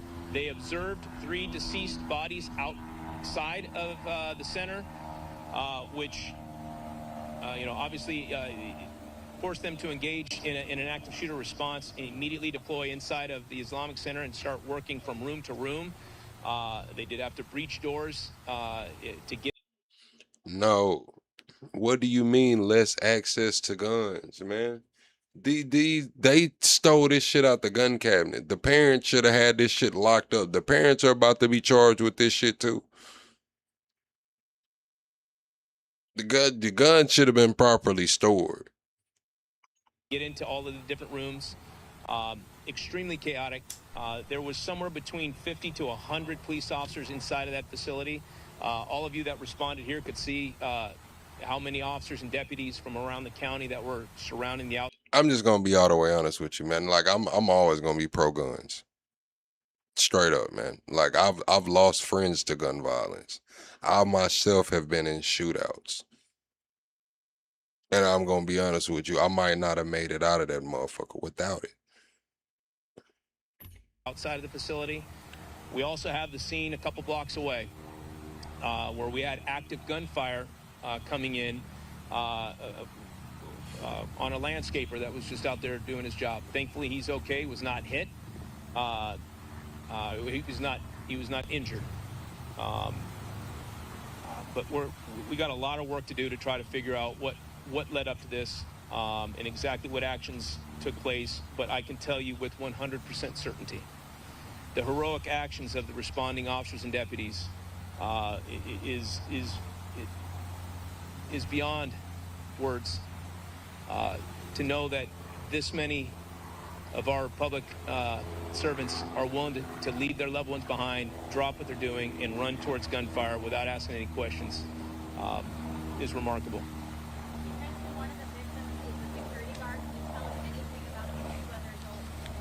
Not yet. Correct. Kids should not be able to easily access guns, but you have to understand that we don't know what kind of gun he had. Those details have yet to come out. Now, if you're 18, you can go right to the store and buy you a shotgun, buy you an AR. You just can't buy a pistol till you're 21. Now, when it comes to the 17-year-old, when it comes to these kids, like, shit, man, Chad, I'm not going to lie to y'all, man. My kid's 6 years old. Gonna have that fire. I'm just going to be all the way honest with you. That's just what we do. It's a rite of passage in the country. I mean, call it what you want. Say that I'm flawed. Say I am flawed. I really don't give a damn. Some shit we knocking shit down over here, man. Animals. Obviously making notifications as we speak to family and loved ones, and so I want to respect that. So we will be back. We will be back with more information a little bit later today. Thank you, guys.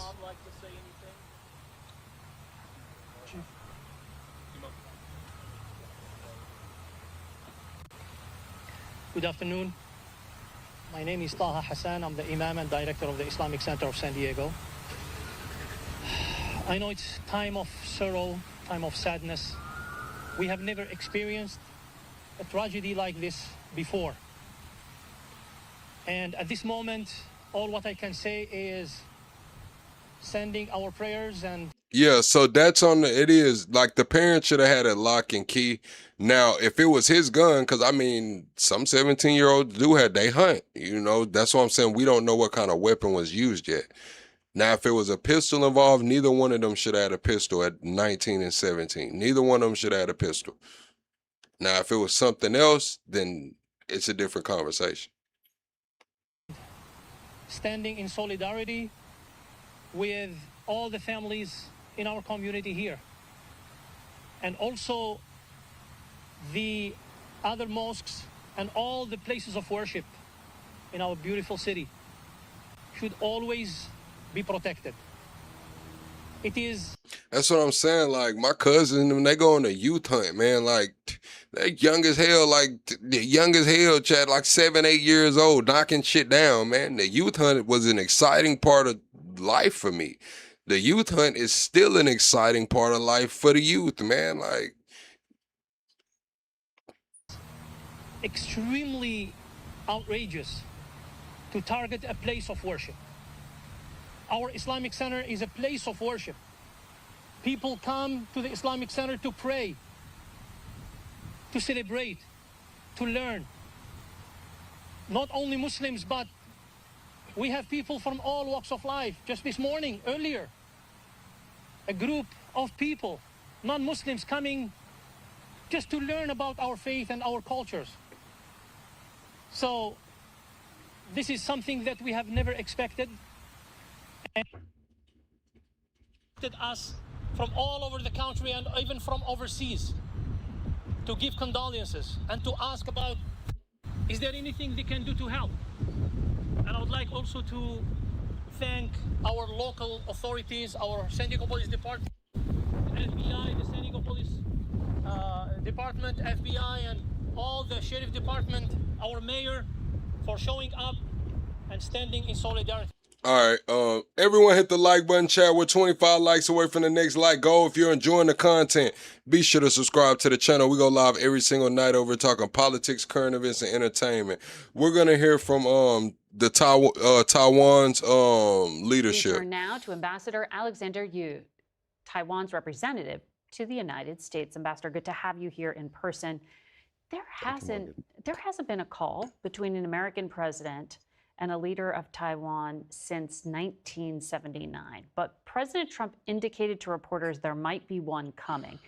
Is there a call planned with President Lai? Well, we'll see. But President Trump...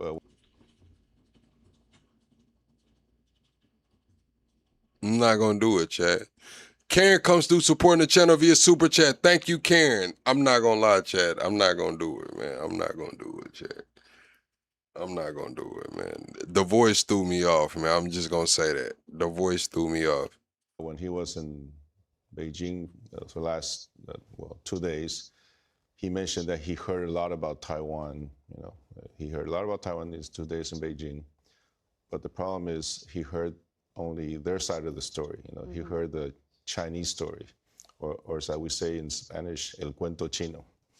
I think if he has time, would love to tell him our side of the story, the Taiwan story, which is one that of resiliency, of staying up against the Chinese aggression.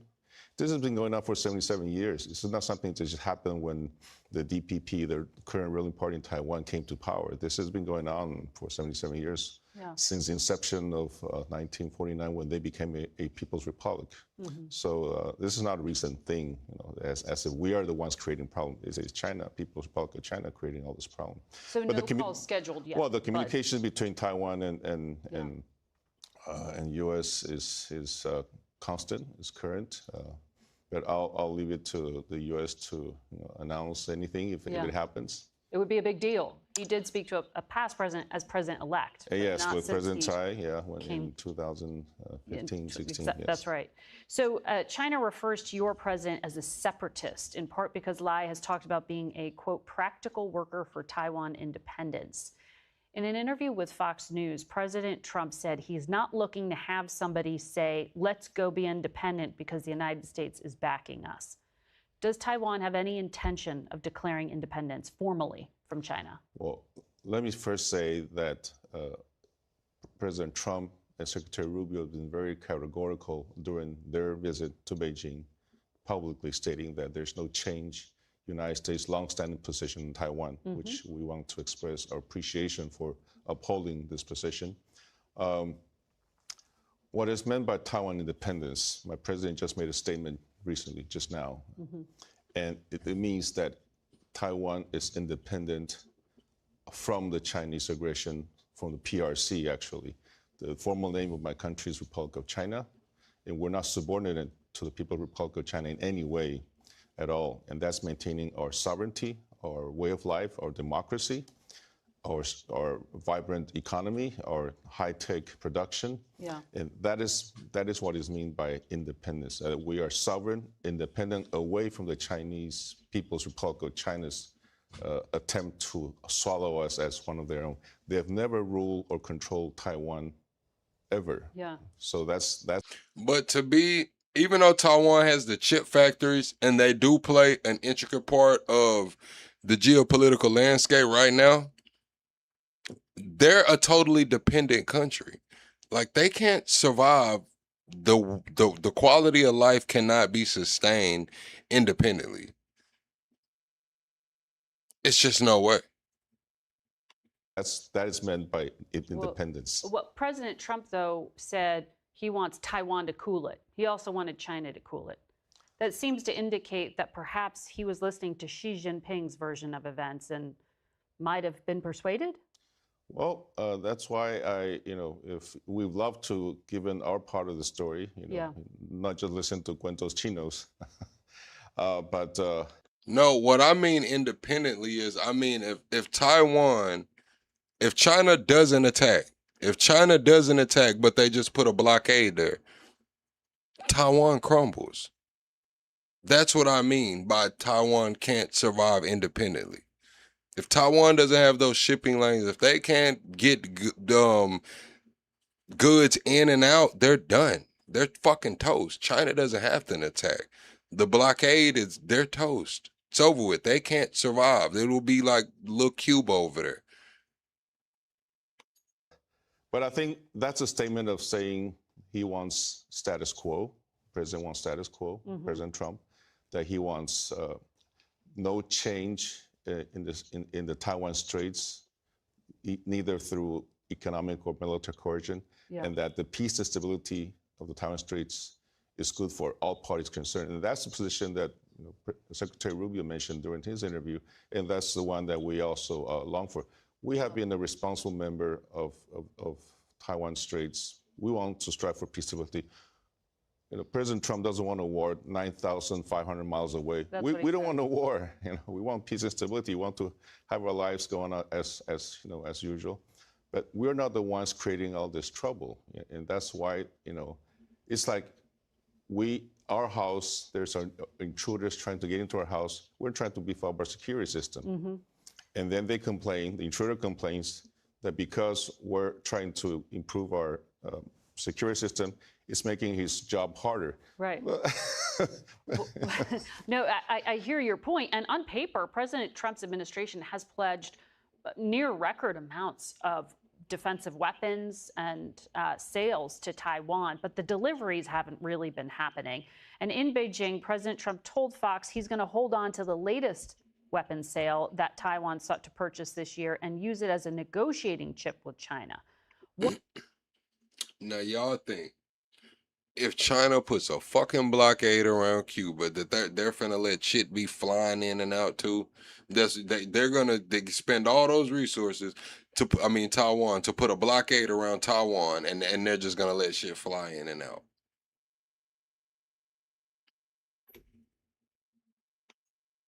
What impact will that have on your ability to deter China if you don't get those weapons? Well, exactly. If we want to prevent a war from happening, I think it's best that Taiwan is strong, be able to defend itself, and therefore we should be able to buy. I'm just saying, bro. China closed that Taiwan's airspace so fucking quick, bro. Like, China can close Taiwan's airspace And then it probably in like the next hour, if they just chose to. They could probably have that airspace shut the fuck down in an hour. The arms that we need to have a stronger defense. You know, we also we believe in peace through strength. Yeah. So actually it makes more sense for you. You said, then why haven't they? Because they didn't have the go-ahead until now. Trump just sold Taiwan the fuck out. Trump bought the United States some time to get our chip factories and everything online. You didn't hear him just tell all the American chip companies to come home? You didn't hear him say China's about to invest up $1 trillion in infrastructure in America, buy 200 to 750 Boeing planes, buy more oil, more LNG, and what did they ask for in return? When it comes to Taiwan, stay the fuck out of our business. They just didn't have the okay until now. Now they got the fucking okay. They just a little time needs to pass. United States to sell us the armor so we can defend ourselves. And so you don't have to send your army 9,500 miles away to defend us. Well, the so-called 6 assurances that the United States gave to Taiwan back in the Reagan era included a pledge not to cut off arms. That's the thing. You said it'll take 10 years to build the chip. It would have, but now we have that executive order that Trump put in last year, and now he just put in another one. The AI initiative, the one that Hegseth rolled out. So all the red tape is cut. So that 10-year timeline is probably, I'm calling 3.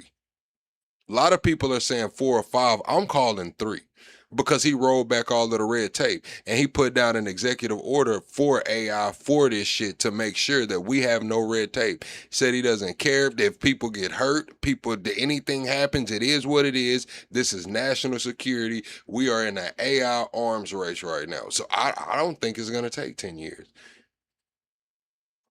That's just me. They cut all the red tape for a reason, so it wouldn't take 10 years. Sales to Taiwan and of no prior consultation with Beijing on such sales. But this is what the president told reporters about his discussion with Xi. Take a listen. So what am I going to do? Say I don't want to talk to you about it because I have an agreement that was signed in 1982? No, we discussed arms sales to... Man, I don't believe that shit takes that long to build. That shit, they're doing that to justify the cost. That shit doesn't take that long to build, man. Come on, let's be fucking real, man. If we really go into a wartime economy, $1.5 trillion in the defense budget, man, that shit don't take that long to fucking build, man. They just pencil whipping the numbers. Oh, it takes this long so we can charge this much. Bullshit. Bullshit. I call bullshit. And what's his request? We discussed in Taiwan, the whole thing with the arms sales. It was in great detail, actually. And I'll be making decisions. In great detail. Did that violate America's commitment to Taiwan? Well, again, but President Trump has also been very clear in saying that he did not agree on anything But he did say he was going to hold on to those weapons. Yeah, but he didn't say he agreed to anything. So again, the United States. You said, then why haven't y'all done it? Because that will fuck up the numbers. That will fuck up the budget. All of that money that's going into the black budget that we hear about all the time and all of this closed door spending, the Pentagon hasn't fucking passed an audit in how long? That's why. That's why they haven't done it yet, Ms. Bones. Because the facade would be up. All the money would stop. Who wants to stop the money? The contractors don't want to stop the money. The Pentagon doesn't want to stop the money. Who wants to stop the money? The American taxpayers. We want to know that our money's going to the right spot. They don't give a fuck. Some money train here, man. We're talking about military fucking contracts, man. The big bucks. That's why. That's why they haven't done it. There hasn't been a need to. What we gonna cut the water off for when we don't need to? Now we need to. Now we're about to go into a wartime economy. Now come December, all males 18 to 24 are automatically registered into the draft. Now he's asking Ford and GM to prepare some of those facilities to transition into a wartime economy. Now he said that we got the restoration of American maritime dominance, so he's asking some of these marinas and boat facilities to be able to transition into a wartime economy. Now the need is there. Before it was a circle jerk of money. States government has been consistent throughout all administrations since 1979 in providing arms to Taiwan according to the Taiwan Relations Act, which is selling arms commensurate to the threat that Taiwan receives. And past administrations, including President Trump's first term, made considerable amounts of sales, including the F-16 Block 70s. And also in his second administration last year, he made two sales to Taiwan. Also, again, the last one also a very considerable amount of money. So What's up, Seth? Seth says, I hope Republicans win. I don't, man. I don't want any of these motherfuckers to win, bro. I don't want any of them to win, Seth. I don't want any of them to win, man. I don't want any of them to win, man. None of them. Thomas Massey tomorrow. After that, man, I don't want any of them to win. That's about it, man. Thomas Massey, everybody there, I don't want any of them to win. Democrats, shit. Y'all on thin ice too. I don't know, man. We need a new system. We need independence, man. We need to vote these independents in, man. Motherfuckers who gonna think individual. I don't want none of them to win. None of them. None of them. On arms sales. So we believe, again, that having arms sales continue to Taiwan is in the interest of the United States and Taiwan to keep peaceful and stable Taiwan straits. Well, we will try to ask the administration for updates on when those deliveries might happen. But thank you very much, Ambassador. Face the Nation will be back in a minute. Stay with us.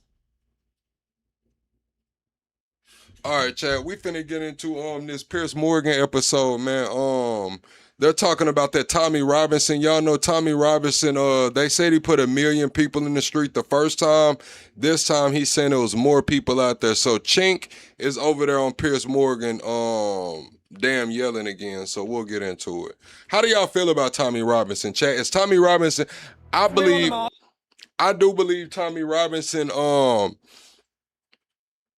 is a threat. I believe Tommy Robinson is a threat to the system. I believe Tommy Robinson is the reason that they're taking Candace Owens, Tucker Carlson, and Nick Fuentes so seriously right now.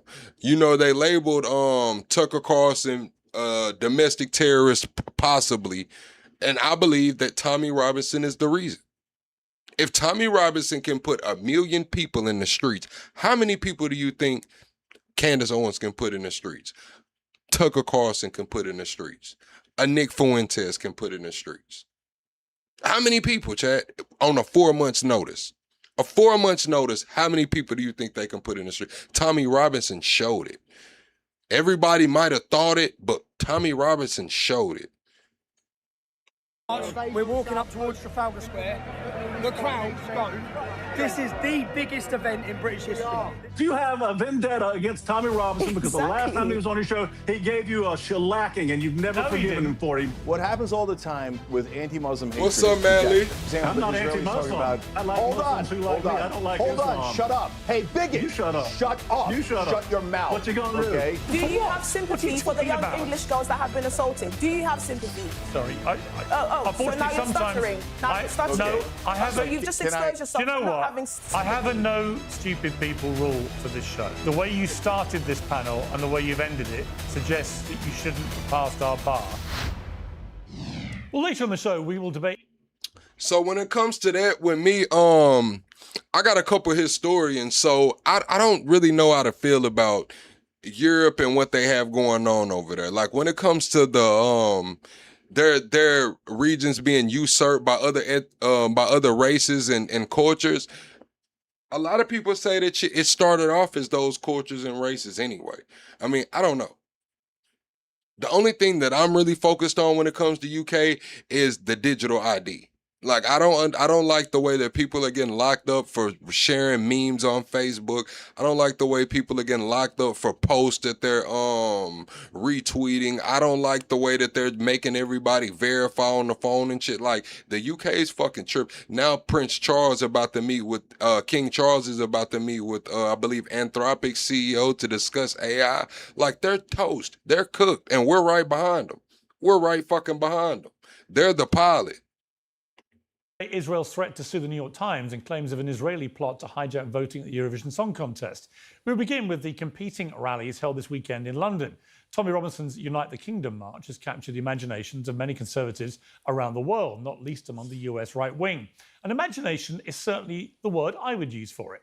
Millions of people have seen this image over the last 48 hours, alongside claims that half the country turned out for Tommy. Bruh, so come on, it's either that's AI, bruh, or Tommy Robinson is the fucking motion. I'm just gonna be honest with you. It's either that shit's AI, bruh, or Tommy Robinson is the fucking motion. And this is what they're scared of right here in America, bruh. If Tommy Robinson can do that, appreciate that. You said show later. You gotta go. All right, Seth. Appreciate you for supporting the channel, man. If I'm still live when you go live later, I'll pull up on you, man. We gotta book that conversation too. We gotta go on and line that up for some time. I appreciate you though, Seth. But it's either this is AI or Tommy Robinson is the motion. It's either this is AI or Tommy Robinson is the motion. And this is what they're scared of. They're scared of people who can gain an influence not only online, but put people in the fucking streets. They're scared of that. They're scared of people who can come online, make 6 figures a month, and put 100,000 people in the streets. They don't want that. Do you know what they do to people who can do shit like this? Ask Martin Luther King. Ask Malcolm X. Ask Jeff Ford. Ask Larry Hoover. Ask them. Ask them what goes on. When shit like this happens, man, people don't last too long. You shouldn't take a genius to figure out that's not London. In fact, that's not even a real photograph. The police say about 50,000 attended, and despite the usual cries of conspiracy, there's no evidence or reason to think that they're lying. Tommy Robinson, on the other hand, is either lying or just very bad at maths. We're on the march. We're walking up towards Trafalgar Square. The crowd's gone. Parliament Square's already full. The crowd's stretched from here to Euston Station, apparently, which is miles. Okay? I'm not saying Tommy Robinson is that. What I'm saying is Tommy Robinson has a message. Tommy Robinson has an ism, and Tommy Robinson can get people to put their fucking feet in the street. Their feet in the street, excuse me, not feet. So I'm a little country. But Tommy Robinson can get people to put their feet in the damn street, man. That's a different type of power. That's a different type of movement. That scares everyone. That scares the police. That scares the feds. That scares the politicians. That scares the judges. That scares every fucking body. Dang, chat, I don't know what's up with my all right, we'll just do it like this. That scares everybody, chat. Everybody. Nobody wants that. Especially if it's someone who has their own money. Think about that. This man got Elon in his pocket. This man got Elon in his pocket, chat. He doesn't need it.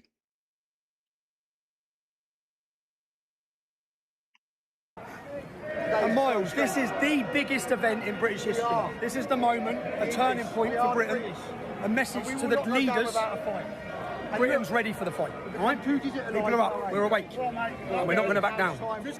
We want our country back. What I'd like is some accuracy back. This wasn't the biggest event in British history.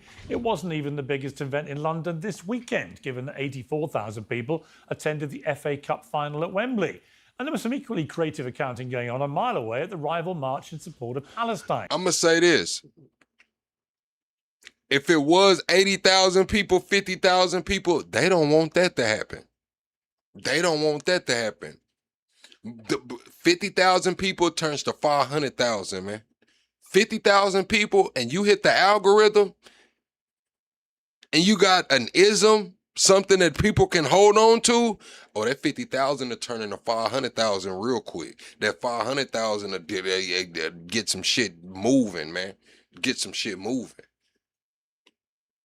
MP Zara Sultana said she was proud to join 250,000 people at the Nakba rally, which police say was in fact attended by 20,000 people. To be clear, this doesn't mean that tens of thousands of people attended the rallies. They did. It just doesn't mean that their views should be exaggerated in such a ridiculous manner. Their opinions are valid, and I respect them. Most people in this country, I think, are a moderate, tolerant, and open-minded group of people. Certainly more than you may have been led to believe. Chat, hit the like button. Tommy Robinson's onto something when he talks about two-tier policing. He just hasn't quite figured out what it is yet.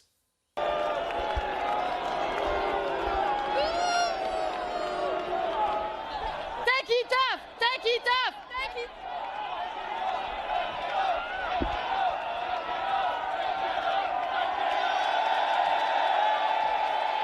It's not too late to get.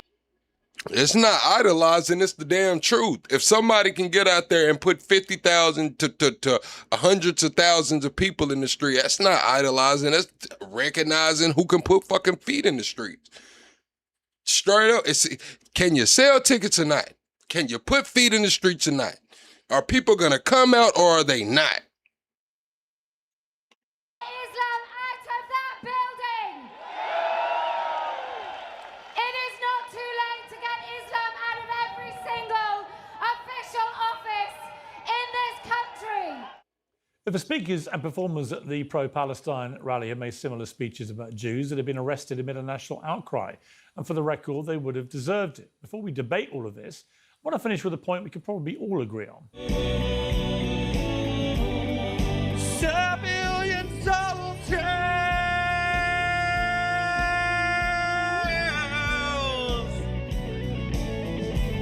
Man, hell no, I ain't trying to hear that. Or bougie? Based, bougie, Sintish, whatever. Any one of the three? Yeah. What's your actual name? Sintish. That's your name you were born with? Yeah, that's okay. my name, Sintish, yeah. But based and bougie is your... It's just the name that I use for my account, yeah. Got it. So you talked about me during this event. Let's have a look. You're seeing people in solitary confinement for a difference of opinion, and now you're seeing people like the likes of Piers Morgan calling us the same old boring far right for being patriotic. Well, I have a question for Piers Morgan. Love Top says, bruh, I'm disappointed with you. Let me pin this comment. I'm gonna tell you like this, Love Pop.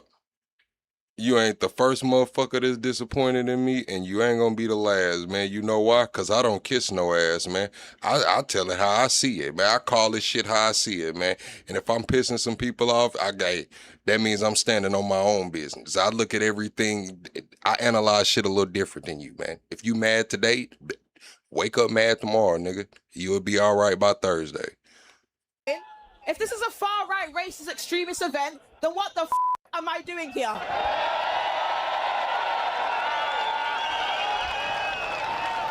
The establishment, Piers Morgan, Keir Starmer need to learn that us patriots are this country's last hope. And rather than waking up to this fact, they would rather sit there and police when and where the English people wear the English flag. Let me make something very clear. If seeing the Union Jack makes you... Yeah, because this is the thing. I'm not supporting Tommy Robinson. I'm just looking at his influence. Like, I don't... the ism that Tommy Robinson is kicking, that ain't got shit to do with me. I don't give a fuck what Tommy Robinson got going on, but I can recognize a person that can put people in the streets. And if Tommy Robinson can do that, I'm saying, what can other people do?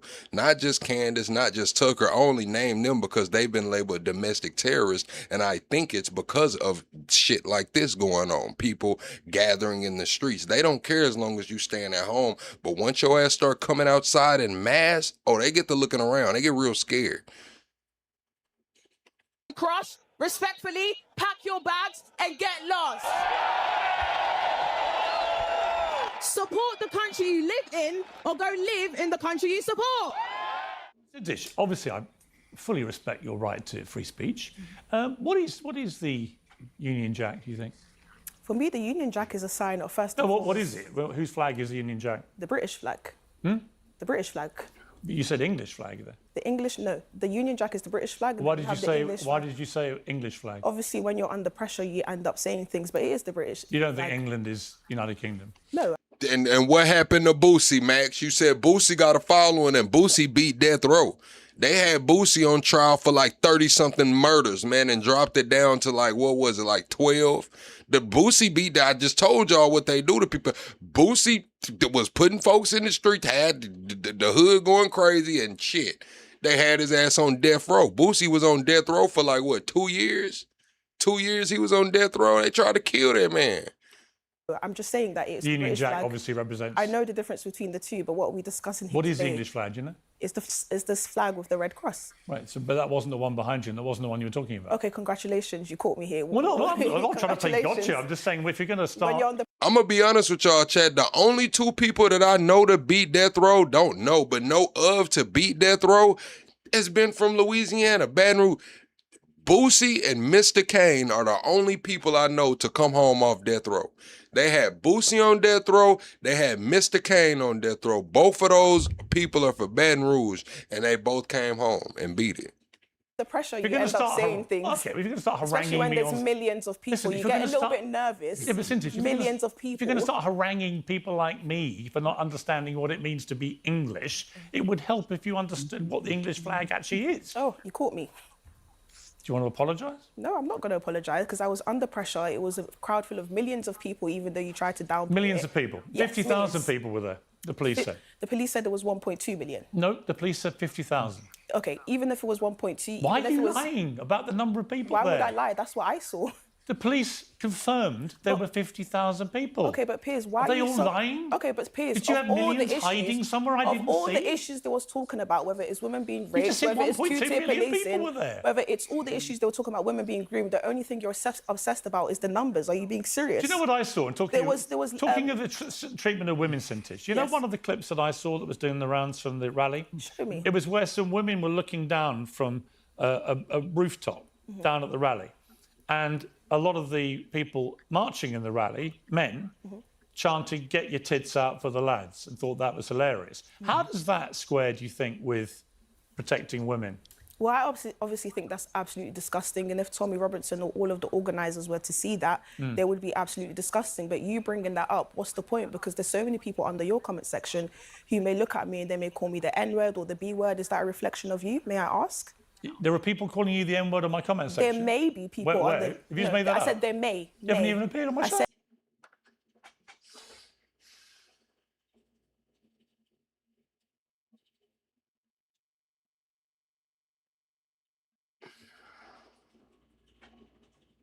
What is she talking about? Like, what is she talking about, man? there may be, and they do it with other guests as well. You haven't even appeared on my show. Okay, well, they may do it with other guests as well. They may insult other of your guests. What I'm saying is, Do you actually after know? this, Have you actually looked at the comment section? yes, I have. Well, What who are I'm you trying talking to- about? Can you let me finish my sentence? What am I here for if you're not letting me finish my sentence? I think you're just making stuff up. What I'm trying to say is, when you go on your comment section, of course, people say negative things. Is that a reflection of you? Have you ever seen anyone be called the N-word on my comment section? What I'm saying is, Have you? people say negative You things. just said that happens. People When? say negative things. Have you seen Let's it? put the N-word aside. People say negative Okay, things. you Is haven't, that a have you? reflection You of haven't. you? So far, Bro, like, then she's not even American, bro. Like, oh! Shit like this make it hard, bro. Shit like this makes it hard on, like, damn. Did they call you that or not in this comment section? Have you seen anybody get called in? What are you talking about, lady? Like, this shit makes all of us look bad. Like, what is she talking about, bro? Answer my question. So Is that far, a reflection of so you? far, we've established. You didn't answer my Listen, question. I don't know who you. Until you came today, I had no idea who you are, right? Okay, And I'm great. very happy to have you here. I absolutely respect your right to be on this march. Thank you so much. Not a problem. Thank I you so respect much. the right of everyone to protest peacefully. Thank you and so actually, much. both marches went off relatively peacefully with a small handful of arrests. I commend the police for excellent work, and I commend the marchers for not being violent. Okay. Thank you so much. Shouldn't have to come to that, but I do. But so far, you've only been on the show 3 minutes. Like, she defaulted straight to the N-word, bro. Like, what is she? Like, I'm not gonna get over this, bro. Like, I'm not gonna get over this. Like, she defaulted straight to the N-word, bro.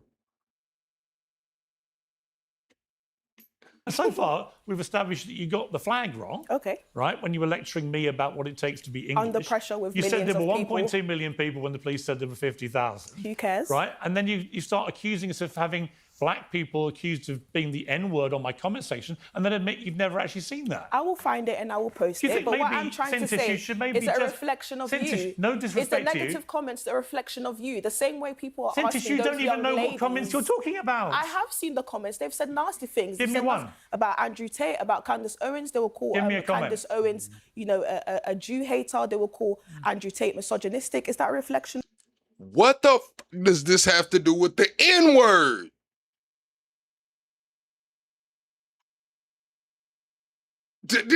Come on, man. This is what we call a tether right here, man. This right here is prime tether activity. Like, what? Of you?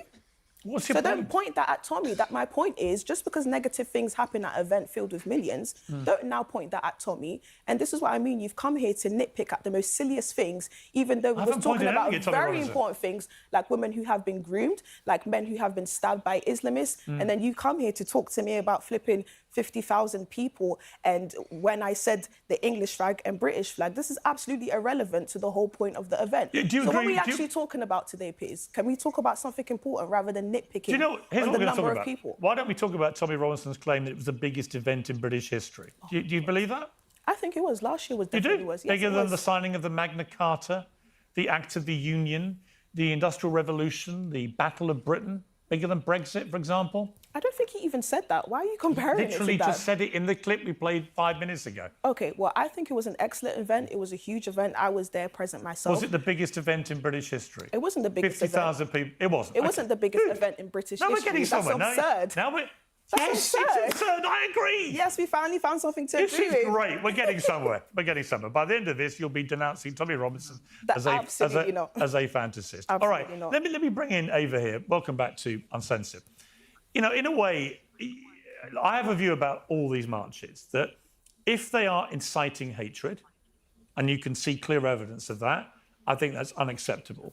If they're not, just because we don't particularly agree with people's politics or their views or don't like the look of them, to me, in a democracy, if you're protesting peacefully, that's fine by me. I think you and I have discussed this and you didn't dissent from that. I'm pro-march. Did you see anything at the weekend in either march that you felt crossed the line? Well, I was quite alarmed.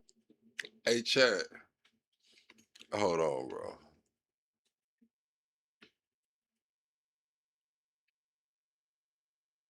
Hold on, Chad. Everyone hit the like button, man.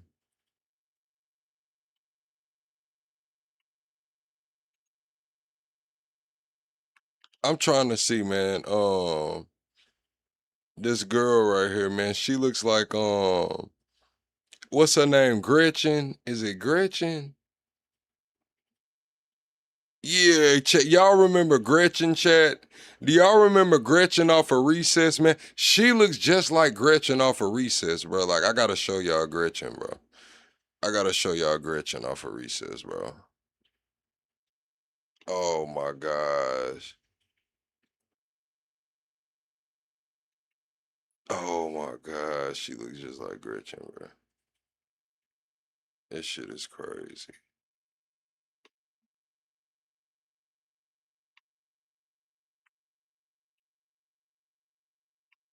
All right, Chad. At some of the anti-Semitic theories that were circulating that march, and you know, as with all marches, they're not going to be all 50,000 people saying those things. It is going to be people on the fringes. But I was deeply concerned about this idea that was widely being talked about that Jews were moving Muslims into the United Kingdom to destabilise the government. And this was more than, 10 or 11 people saying this. This was circulating. That deeply concerns me. Another thing that concerns me is that under the guise of other political movements, Tommy Robinson has managed to sort of launder his reputation with the British National Party, the BNP, which believed in ethnic nationalism. He would not have wanted any person of colour if he believed in what the BNP did at that time, at that march. And what scares me is that this is just the beginning. It's get everyone on side. What's going to happen next? I mean, does that not worry you that he was in the BNP? Does that not scare you? So why did he leave the BNP? Why did he stop Well, supporting the it? BNP disbanded. It stopped becoming a political force. It stopped being a political force. Well, from in my the United understanding Kingdom. of Tommy Robinson, he left the BNP, he left the EDL because of these racist rhetorics. For example, there's a new party called Restore Britain. After Restore Britain launched, there was a lot of people that were being extremely racist towards people like myself. And Tommy Robinson actually recently came out and made a video saying that Rupert Lowe needs to actually sort this out and stop the racism. So I'm quite confused to how you're still here trying to be so desperate to paint him out as racist. When I spoke at the event, we saw all the Africans also singing at the event. We saw so many Sikhs, and you're still... Good night, Ron. H-Buster, you said Tommy Robinson want all the blacks and the Asians out of the UK too? It ain't just the Middle Easterners. He want the blacks and the Muslims out? It's a lot of Africans over there too, huh? It's a lot of Africans over there in the UK. Trying to sit here and say it was racist. I bet you still think he's racist. Well, I didn't say that he was racist. I said that he was part of the BNP that believed in ethnic nationalism. In the past. So it surprises me. But can you really repent for something like that? Yes, you can. You know, I don't even think... Did you know during the EDL he had a sign that said black and white unite, and he also had a Sikh division. He had the black... he had the LGBTQ in the EDL. During the EDL. I just always wonder so I'm not really sure why you don't talk about where's that. the line drawn? Because is it the one drop rule, or is it like if you've been in Britain for a certain number of generations, then are you considered British in their eyes? That what concerns me is what are the parameters of race that is acceptable for someone who may have been in the BNP, who may have been in the EDL? Where do you draw the line? What if you actually took the time to actually look at Tommy Robinson's tweets rather than listening to the mainstream media that nobody cares about? Let me finish. Let me finish. No, because I'm just not interested in this sort of... If you I'm not actually took the interested in time, this listening to you the would see that mainstream Tommy media Robinson nonsense, has because actually been immediately getting your so argument much is redundant backlash, to me. so much backlash. All he does on his social media, when he's not calling me a giant sausage, all he does on social media is bash Muslims and Islam. That's his shtick. He doesn't bash Muslims. He bashes He literally had religion. people on stage saying, "Get rid of all Islam from Britain." That means kicking every Muslim out. No, from Parliament. He never said from all Britain. He said from Parliament. There were speakers saying, "Get rid of Islam from this country." If you're referring to the women, she said Parliament, and this is a Christian country, so there should be Christians in there. So let me ask you: there are 5 million Muslims in this country. Yes. Should they be allowed to stay? Of course they can, as long as they abide by Christian customs and don't force their religion on us. The same way if I go to Dubai, I would not force my Christian values on. So when you had a guy called Ryan Williams performing with bacon on his shoulders, and his ex-account said, "My mission is to inflict maximum damage on Islam," we've got a picture of it here. What do you feel about that? I personally feel as though he should be free to do whatever he wants, and you have to be very fragile to get upset about someone putting bacon on their t-shirt. Do you drink in Dubai? Do you drink when you go to Dubai? I've never been to Dubai, but if I was to, I wouldn't drink because I respect people's customs. Would you wear a bikini? No, I wouldn't. What would you wear if you went to Dubai? Well, let me go to the only Muslim member of the panel today, which is Cenk Uygur. Cenk, welcome back to Uncensored. I mean, you've got a guy there on stage with bacon on his shoulder who says his mission is to inflict maximum damage. So if Cenk is Muslim, is Hassan Muslim, Chad? Is Hassan Muslim too? Damage on Islam, and there was constant anti-Islam, anti-Muslim rhetoric during this rally. And if you look at Tommy Robinson's social media feed, it is a relentless attack specifically against Islam and Muslims. He pretends he's not anti-Muslim, but he constantly attacks the religion of Islam. So what's your view of this, Cenk? It's not Muslims, it's just Islam. Yeah. So look, I view it in two different ways. And I grew up Muslim, but I'm atheist now. So, you know, I'm not sure that I'm going to be able to speak effectively enough for Muslims. But like the bacon on the shoulder and the burqa skit, I don't care about at all. Oh, wow, you showed a piece of bacon. It's not like Muslims don't know bacon exists. So I'm not offended by that at all. On the other hand, when they start talking about kicking out Muslims even from parliament, why? Why should Muslims not serve in parliament? Well, that's obviously and directly racist and bigoted. And to me, the biggest problems, Piers, are the hypocrisy. You're right, of course, if they said 1%. Is it racist if it's if it's a white Muslim? Is it racist if it's a white Muslim? Of this about Jews, they'd probably literally be imprisoned in Britain, and it shows. Ammo says I should quit streaming, chat. All right, let's put it to a poll, chat. Fuck it. Let's put it to a poll, chat. Should Plug stop streaming or is Plug the fucking motion? Let's know, let Ammo know, man. Should I stop streaming or we the motion, chat? Let me know, man. Stop streaming or are we the motion, man? Because right now, Ammo's in here pulling on my, you know what I mean? And we got to get him up out of here. He got to unhand my shit. Shows you the disparity in power that the two different groups have. And most importantly, a lot of this hatred toward Muslims are driven by Israeli propaganda. They want the British and the Americans to... All right, you see everybody that's saying stop streaming, mods, you know what to fucking do. Get them out of my face. They don't got to see me stream another fucking day. So Ammo, goodbye. Yaz going to the gulag. Who else spoke up? Is that you, HG? I'm glad you peaked. Just put, glad you peaked. I'm not gonna lie. We just put a, we ain't gonna say that. We ain't gonna get shadow banned. But yeah, we glad you peaked. We gonna get you up out of here, man. All right, we got HG up out of here. Now, where's little Ammo, man? Where's little Ammo? Hold on, Ammo. Got you in the scope. Got Ammo up out of here. Anybody else? Anybody else? Speak now, forever hold your peace. I'm sending motherfuckers to the gulag.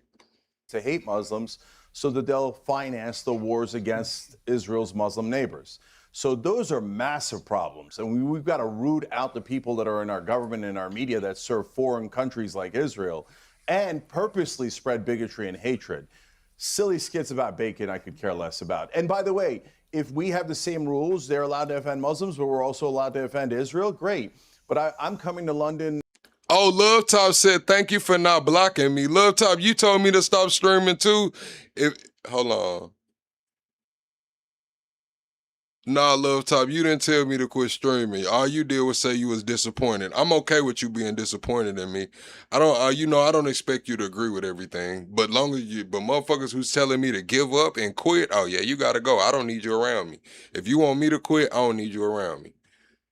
In a couple of weeks, as you know, Piers, and I intend to greatly offend Israel. I don't know if I'll be arrested over there. You know, they have some absurd laws in England. My nephew, Hassan Piker, is coming with me. And he might be arrested because some pro-Israel people think that they can say anything they want about Muslims, but the minute you touch Israel, not even Judaism, they think you should be arrested. Obviously, that kind of double standard is unacceptable and is the, refuge of cowards.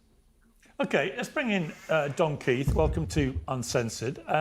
You were Thank banned. you for having me. You were banned from attending the Tommy Robinson March. Okay, so how do y'all feel about the bacon, Chad? You said you've been watching me for a year.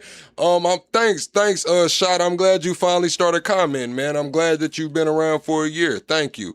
Yeah, Lala, they need to unhand me. I'm not a Republican or a Democrat. I'm an independent. I think they need to get all of them out. All of them out. Everybody needs to go. We need to vote independence in. That's the only way that we actually get some change, man. The only way things get shaken up, then they got to be by the people, for the people, man. They getting too much money. They getting too much money. Mike Johnson just got up there and, not Mike Johnson. What's the guy? The representative got up there and said that $174,000 a year is not enough, and if they're not able to trade stocks, they'll go to the private sector, and we'll have idiots running the country.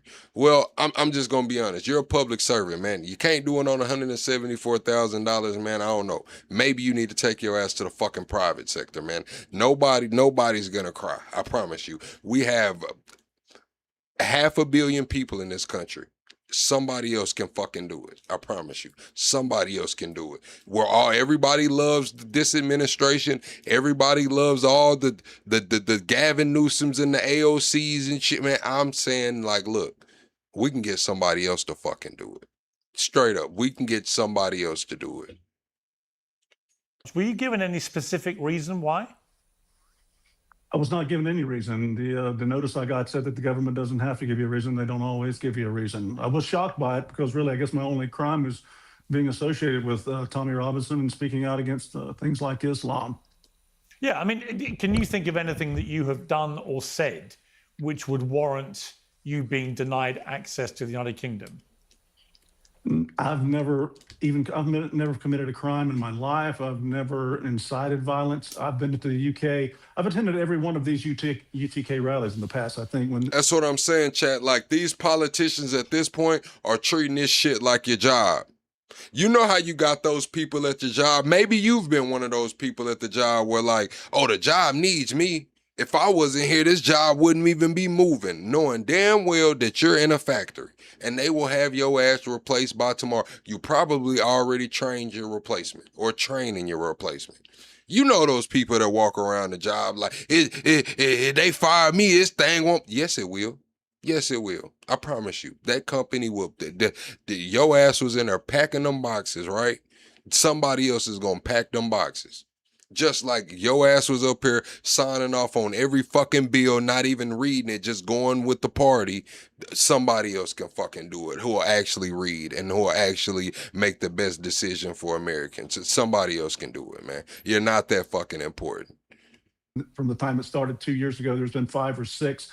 I've attended every single one. I've marched in every single one. I've never called for violence. So yeah, I'm just baffled as to why I would be banned from a country just for expressing an opinion or being associated with Tommy Robinson. Would you categorize yourself as far right? Absolutely not. What is far right? Who gets to define what far right? To me, the only thing that's far right apparently is if you disagree with any of Labor's policies or any left-wing policies, that makes you far right. The deciders of what's far right and what's hate speech and things like that are the people in power. That's why Britain is in such dire straits right now with their speech, because they don't have a constitution set in stone that protects their speech rights and their free expression. All they have is a litany of different court precedents and legal precedents that establish what can or cannot be free speech, and that's dictated by the party in power, which means they can change like the wind. That's not really free speech. Britain's never really had free speech. To me, they need some sort of constitution set in stone that protects it. Do you believe that Muslims should be allowed in the UK Parliament? Hey, and Max and the Crystal, they all of that shit, cut all that shit out of my chat, man. If any, we the motion, man. All of that shit, cut that shit out, man. Y'all gonna, hey, man. Y'all on YouTube now. Y'all know y'all on YouTube, right? Well, I'm not a British citizen. I don't like to have the problem with Islam and the problem with Muslims in Parliament is Islam itself and what it commands of Muslims. They must always make policies and legislation to protect Islam. It's Islam first and foremost. It's never a separation of church and state. Well, they couldn't do that as part of the UK Parliament because they'd be subjected to UK law. So that's an irrelevance. Well, they would do their damnedest to try. If you look at what's happening now, you don't even really need Muslim members in Parliament to make change in your country. If you see what. See, this is what they try to tell you. See, this is another ism that they try to pull on you. There's no point in being independent. It's right or left, and who's less evil or corrupt. You got to pick a side, unfortunately. Said who? Who told you that? Who told you you have to pick a side? Who told you you had to be? Who told you you had to gangbang? Who jumped you in? Who's your OG? Hendo. Who is your Democratic OG? Who's your Republican OG, man? Who gave you your stripes, man? Who did you get down with? Because that's how you acting. What's happening all around your country, you don't even need Muslim members in Parliament. All you need is key figures in local suburbs in and around London, city councils, mayors, people who can affect change locally, and by caveat, you can affect an entire nation. That's what we see happening in Great Britain right now. You don't need Parliament. You don't need the Prime Minister to be Muslim. All you need is mayors like Sadiq Khan, who can trickle down his policies to all the little boroughs. But interestingly, I saw Sadiq Khan today, funny enough, at the Chelsea Flowers show, and we had a nice chat. And Sadiq Khan is actually a very moderate Muslim. There's no evidence of him ever forcing any kind of extreme Muslim views or laws down on anybody. That's why he's been re-elected twice. And he's one of the most successful mayors in London history. And yet he is portrayed in America as some kind of demonic Islamist extremist. And the same way that our free speech is completely mischaracterized by Americans. A lot of Americans believe that 12,000 people were arrested in 2023 for social media posts. It's complete nonsense. Of the 12,000 non-violent speech offenses. Well, of the 12,000 arrests that were made, well, I'll tell you the reality. Of the 12,000 arrests that were made, 1,000 resulted in any convictions, and the vast majority of those were for things like stalking, domestic harassment, abusive ex-partners incessantly sending threats, intimidating victims, credible violent threats, digital death threats, bomb hoaxes, threats to physical violence. One of them was me. And one of them was Ava. No, one of them, not hate speech. One of them was a man who had used hate speech online to say he was going to set my family on fire. So one of those arrests was a man who did that to me. Now, if you don't think that he should have been arrested, he should just be allowed to say he's going to set my family on fire. I mean, I want to know what you said to him. What'd you say to him? Maybe it was valid. Maybe he felt like that in that moment. Should he have acted on it? No. But I need to know what you... Hey, man, motherfucker say some crazy shit to me, I'm liable to say some crazy shit back. Then we're on two different sides. What's up, AJ? Well, the point, Don, before you answer, the point I'm making is there is a weird mischaracterization, I believe, of my country. Right, which is that we're being overrun and overtaken by Muslims. Sharia courts are everywhere. They're ruling the roost and so on. None of this is actually true, right? I mean, you've got about 85 Sharia courts. But they have no legal standing in the I knew UK. you were going to say that. They do not have legal standing per se. However, if you are a young woman, no, it's not full stop. If you are a young woman in Islam, if you are a young woman, right, that's what I'm saying, man. Like, what happened? Like, see, that she's saying, like, yeah, one of them was me. He said he was gonna do this to me. Did somebody run off in the family? I mean, I heard about how expensive shit is over there. See, chat, I understand shit be going on.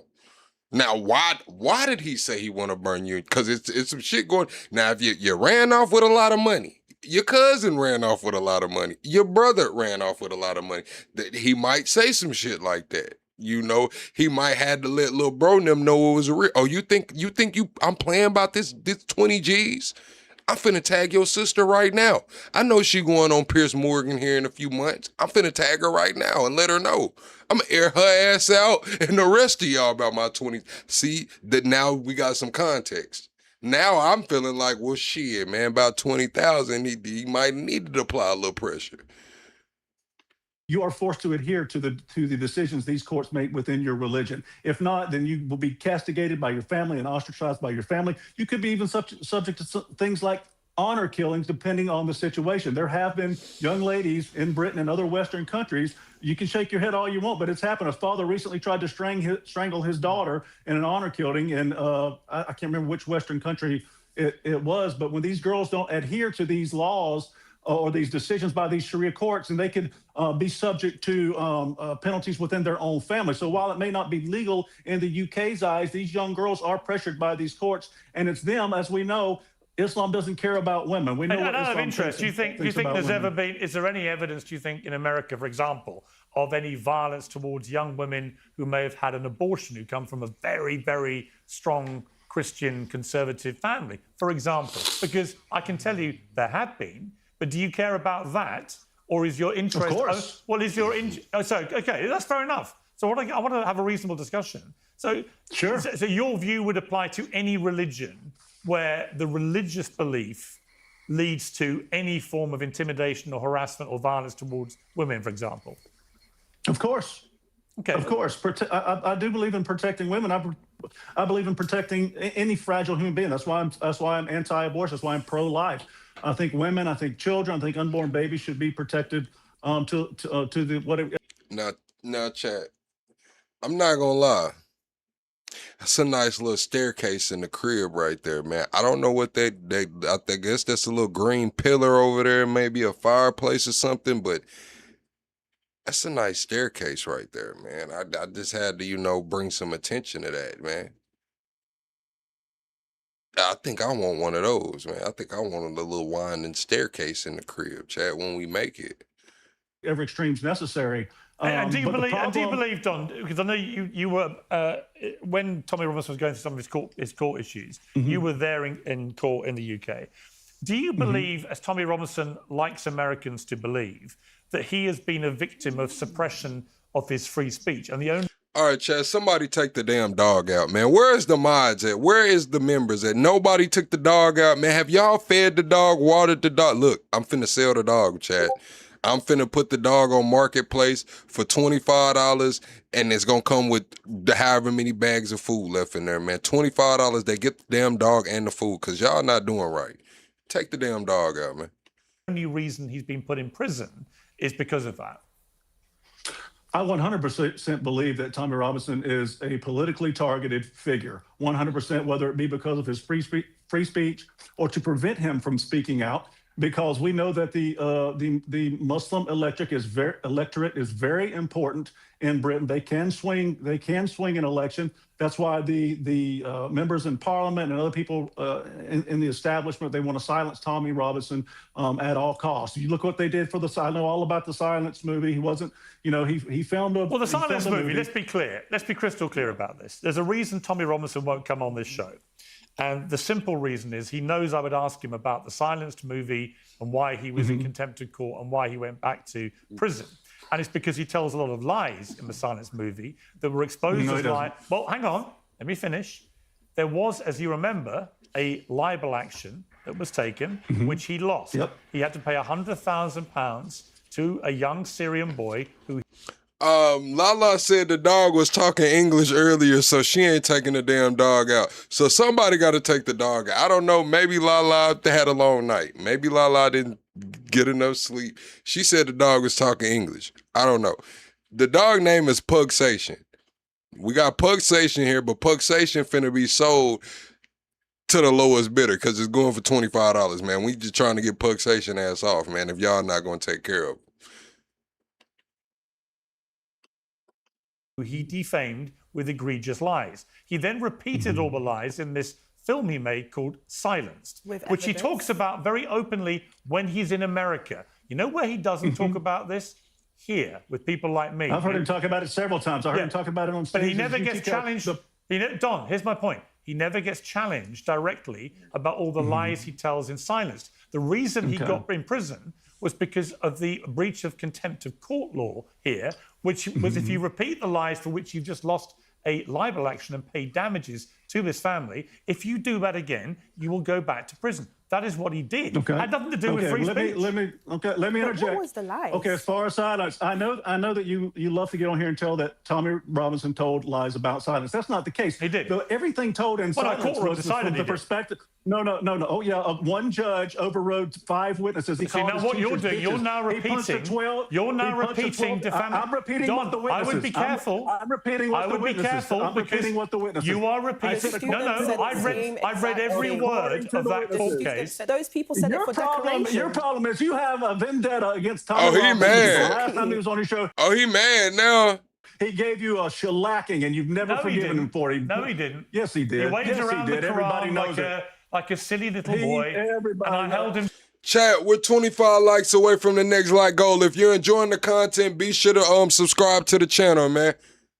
To account for it. Look at the clips, man. Okay, but here's the thing. If your hero, Tommy, is so courageous and so fearless... He's not my hero, he's my friend, but he is a champion to the British people. If your friend, Tommy, all he has to do is sit here in this desk opposite me and face the same questions. But you know why he's ducking me? Because he knows if he repeats the bullshit he spews to you guys that you all seem to swallow, he's going back to prison. I'm challenging you he's right going now. back You to cannot prison. answer to me. You cannot tell me how you know, why you think it was a lie, because one judge said that.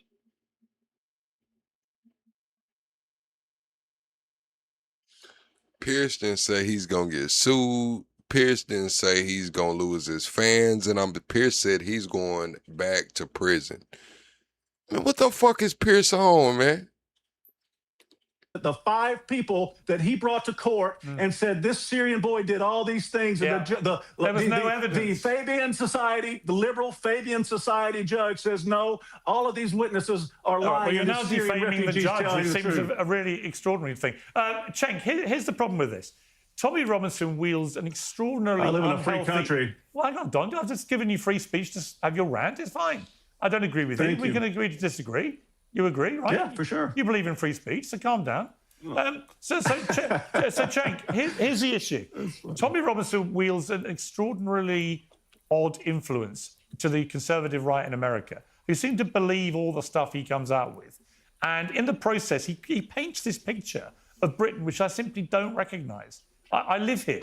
I walk around the street, despite what some American guests have said. I go to football matches with real British people every week. I'll be at one tonight with 60,000, mainly working class British people. I don't recognise, and it'll be full of people from all walks of life, black, white, Muslim, Jewish, Christian. And you know what? It's all fine. There's no Muslim takeover. The game won't be stopped halfway through because the Muslims have decided in a Sharia court that we're not allowed to play. This is all horseshit. Check. Your thoughts? Yeah, it's fine. 250,000 of your women are being raped by Muslim, but it's okay. Again, it's fine. an utterly ridiculous statement. Go to Birmingham, go to Manchester. Utterly ridiculous statement. Go to Harvard. As I've said repeatedly, the vast majority of sexual crime against women in the UK. Lord Malcolm Pearson in Parliament. Don Keith, the vast majority of sexual crime against women in my country is committed by white men. Oh, here we go. You've never heard of per capita? I have heard of per capita. It's disproportionately committed by Muslims. Pierce putting belt the ass. He didn't like that. Oh, here we go. Here we go. Pierce putting belt the ass. He didn't like that. Did y'all see him? He looked at him like the audacity, like, oh, Pierce putting belt the ass now. I ain't gonna lie, chat. Here we go. Hold on, man. Hit the like button.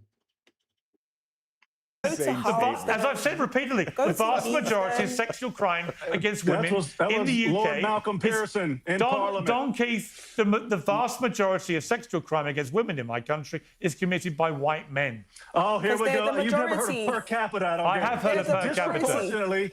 It's disproportionately committed by Muslims against white Christian girls because it's a rape genocide. Right, let me bring Cenk in. Cenk. Yeah. All right, so there's a couple of layers of this. First of all, the idea that Sharia law is about to take over London, or here in America, Oklahoma keeps passing laws as if the Sharia law is about to take over Tulsa. This is all demagoguery, and it's super obvious, especially in America where Muslims are a tiny, tiny minority. So the reason why people push that forward is because they want people to hate Muslims. Now, why do they want people to hate Muslims? How come there's no propaganda against Buddhists or Hindus, right? And please don't start it. I don't want propaganda against anyone. But the reason why there's overwhelming... Man, it's really only, I'm just going to be honest with you, man. They hate Jesus, man. Let's just be honest, bro. They hate Jesus, man. All the religions hate all the people, man. They don't talk about the Hindus and the Buddhists because Jesus not involved. I'm just going to be honest with you, man. Propaganda against Muslims in the West. No, actually, they did it to the Rohingya in Myanmar. So it's not about religion, guys. Buddhists do it, Jews do it, Muslims do it, Christians do it. There's people who abuse other folks all across the world from all the different religions. You mentioned shunning women who leave the religion or shunning anyone who leaves the religion. The Mormons do that. No, what I'm saying is the reason that they hate Muslims is because Jesus is involved. Anywhere Jesus is involved, there's going to hate. Yes, Christians are hating on Muslims, and Jesus is involved.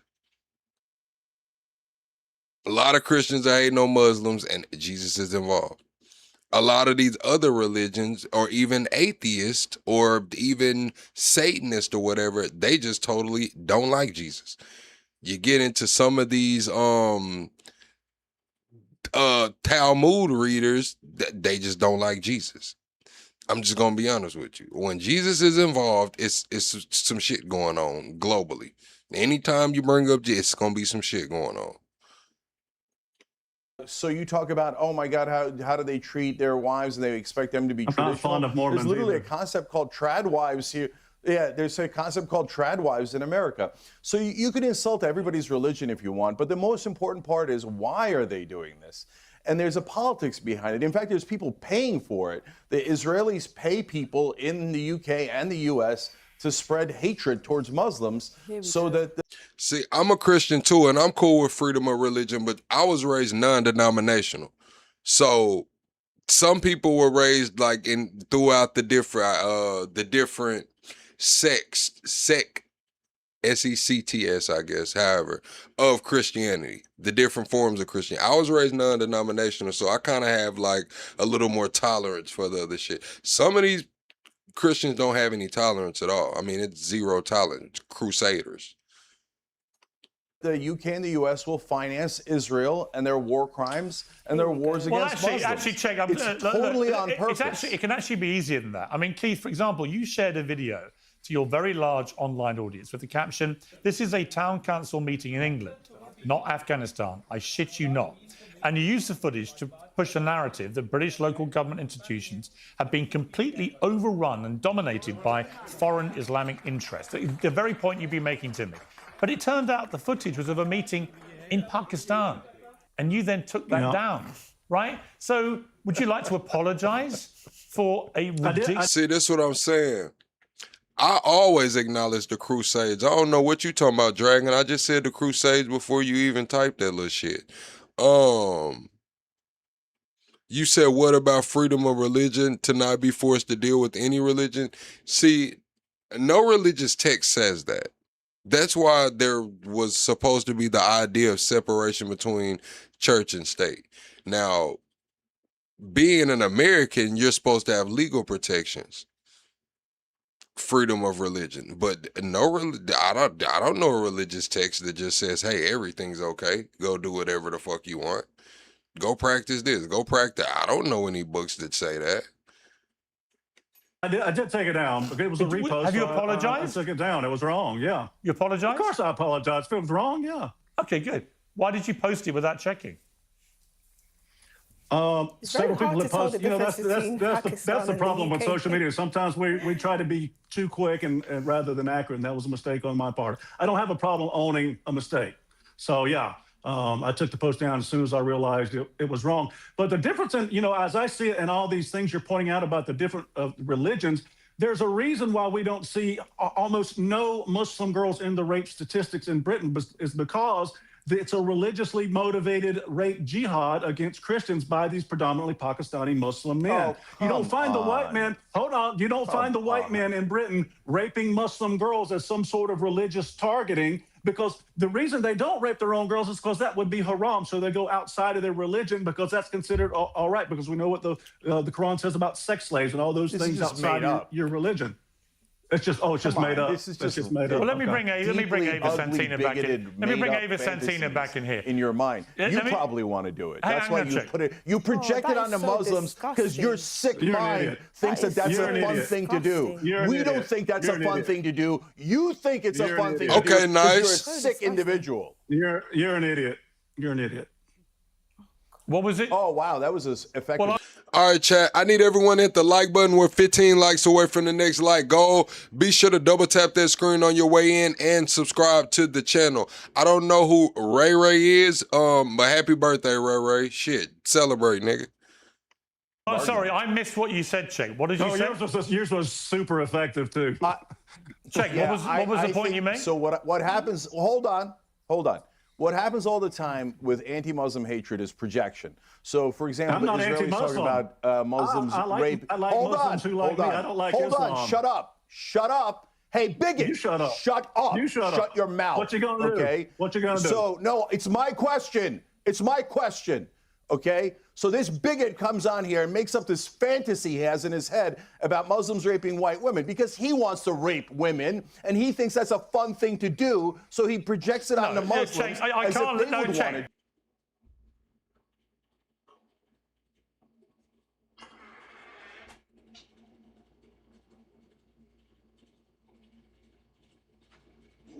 What are we doing? Is this where we're at in 2026? We just accuse people of wanting to grape people and shit. Like, oh my gosh, Chad. Like, what? Chink is unhinged, bro. Like, I don't know what Chink's going through right now, but like over the last week, 2 weeks, man, Chink's been piped up. Chink, man, I know you say you're an atheist, man, but you need to be grounded in something, nigga. Like, shit. Take your socks off and walk in the grass, nigga. Damn. Go get you some boba tea or something, man, and meditate, man. Go to the lake and listen to the damn splash of the water, bro. Like Chink, bro. Like you're losing it, man. You're losing it, bro. That's because he's a sick. No, Cenk. I'm sorry. No, hang on, Don. Rape fantasy. No, Cenk, you cannot say that. There is absolutely no evidence that Don. Okay. What you gonna do? Like where I'm from, Chad, like we don't even play like that, bro. Like it would be up with Chink forever. Like that's not some shit you just throw out there, bro. That's not some shit you just nah, bro. Because your sick mind thinks that that's a fun thing to do. We don't think that's a fun thing to do. You think it's a fun thing to do because you're a sick individual. You're an idiot. You're an idiot. What was it? Oh, wow. That was an effective Well, I'm argument. sorry. I missed what you... I know that they're debating religion, and Chink was a former Muslim, and he's standing up for the Muslims. But it's like, whoa, bro. And then Pierce can get sued for this shit. Like, shit like that, bro. Like, he can sue Chink and Pierce. I ain't gonna lie, bro. Like, for Chink to have a platform like this, bro, Chink knew better. I think Chink just didn't give a fuck, bro. Like, you're the owner of the Young Turks. You know what the fuck can and can't be said, bro. Like, you know, Chink. You know. You said, Cenk. What did you say? Yours was super effective too. Cenk, what was the point you made? So what happens? Hold on. What happens all the time with anti-Muslim hatred is projection. So, for example, I'm not the Israelis talking about Muslims rape. I like Muslims who like me. I don't like Islam. Hold on. Shut up. Hey, bigot. You shut up. Shut up. You shut up. Shut your mouth. What you gonna do? Okay. What you gonna do? So no, it's my question. Okay. So this bigot comes on here and makes up this fantasy he has in his head about Muslims raping white women because he wants to rape women and he thinks that's a fun thing to do. So he projects it on the Muslims I as can't. if they would want to do it. That's because he's a sick. No, Cenk. I'm sorry. No, hang on, Don. Rape fantasy. Cenk, you cannot say that. I'm sorry. There is absolutely no evidence. I would have boxed Chink up. Hey, chat, y'all would have just seen the panel go from 5 guests to 4 guests, bro. Chink would have been backstage, man, trying to cool off, man, get that shit together, man. I wouldn't even have went back. Chink. It wouldn't have been I would have been talking to the rest of the panel about Chink. Like, what the fuck is Chink on, y'all? Chink wouldn't even have been, it wouldn't even have been no more of that, man. The panel, where's the producer? Where's the producer, man? Soon as he got to doing all this, somebody has to protect the brand. Now y'all see why I don't do panels like that. I just had to delete a 6-hour live last night. Man, listen, man, this shit going on, bro.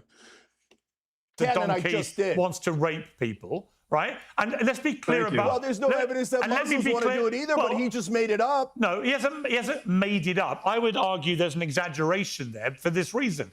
There was a clear... then I'm exaggerating. Maybe he wants to rape adult women. No, I don't think know. he wants to... Just adult women. He's given no indication he wants to rape rape any women, right? So I think that's an outrageous thing to say. And what I would say about the point he's making... Oh, it's an outrageous thing to say about him, but it's not outrageous to say about all Muslims? No, but the point... No, it's much more outrageous to say it about all Muslims. The only reason you would think it is if it's a fantasy in your head.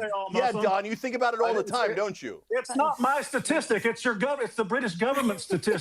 250,000 plus girls in the last 25 years have been raped by predominantly Pakistani Muslim men. That was Lord Malcolm Pearson in the House of Lords who said that. It was not me. So don't get mad at me. You go get mad at Lord Malcolm Pearson. Can I just tell you this sophistry, this trick that they do? So they do it here in America with immigrants. I don't know anything about that number, but here in America, immigrants commit less crime. In fact, legalized immigrants like me, naturalized citizens like me, commit a quarter of the crime. So a person born in America is 4 times more likely to commit crime, right? But what they do is they find 1 or 2 cases or a series of cases over 25 years, and you go, look at the number of cases. Now, if you did that with, as Piers said, with white Christians, you would have a number that is so much higher. But they don't say that, and I wouldn't say that. Does that mean all white Christians do it? Of course not. Of course not. But these guys who want to spread hatred, they go and cherry pick numbers, which are much, much worse for the native-born or for white. How am I not being fair? I didn't say, I'm not condoning what the white man said. I mean, shit, it is what it is. If those are the numbers, those are the numbers. I'm saying Chink, being the owner of the Young Turks, on YouTube, has a media platform every day. He knows how to respond. I feel, in my mind, Chink did that on purpose to sabotage the show.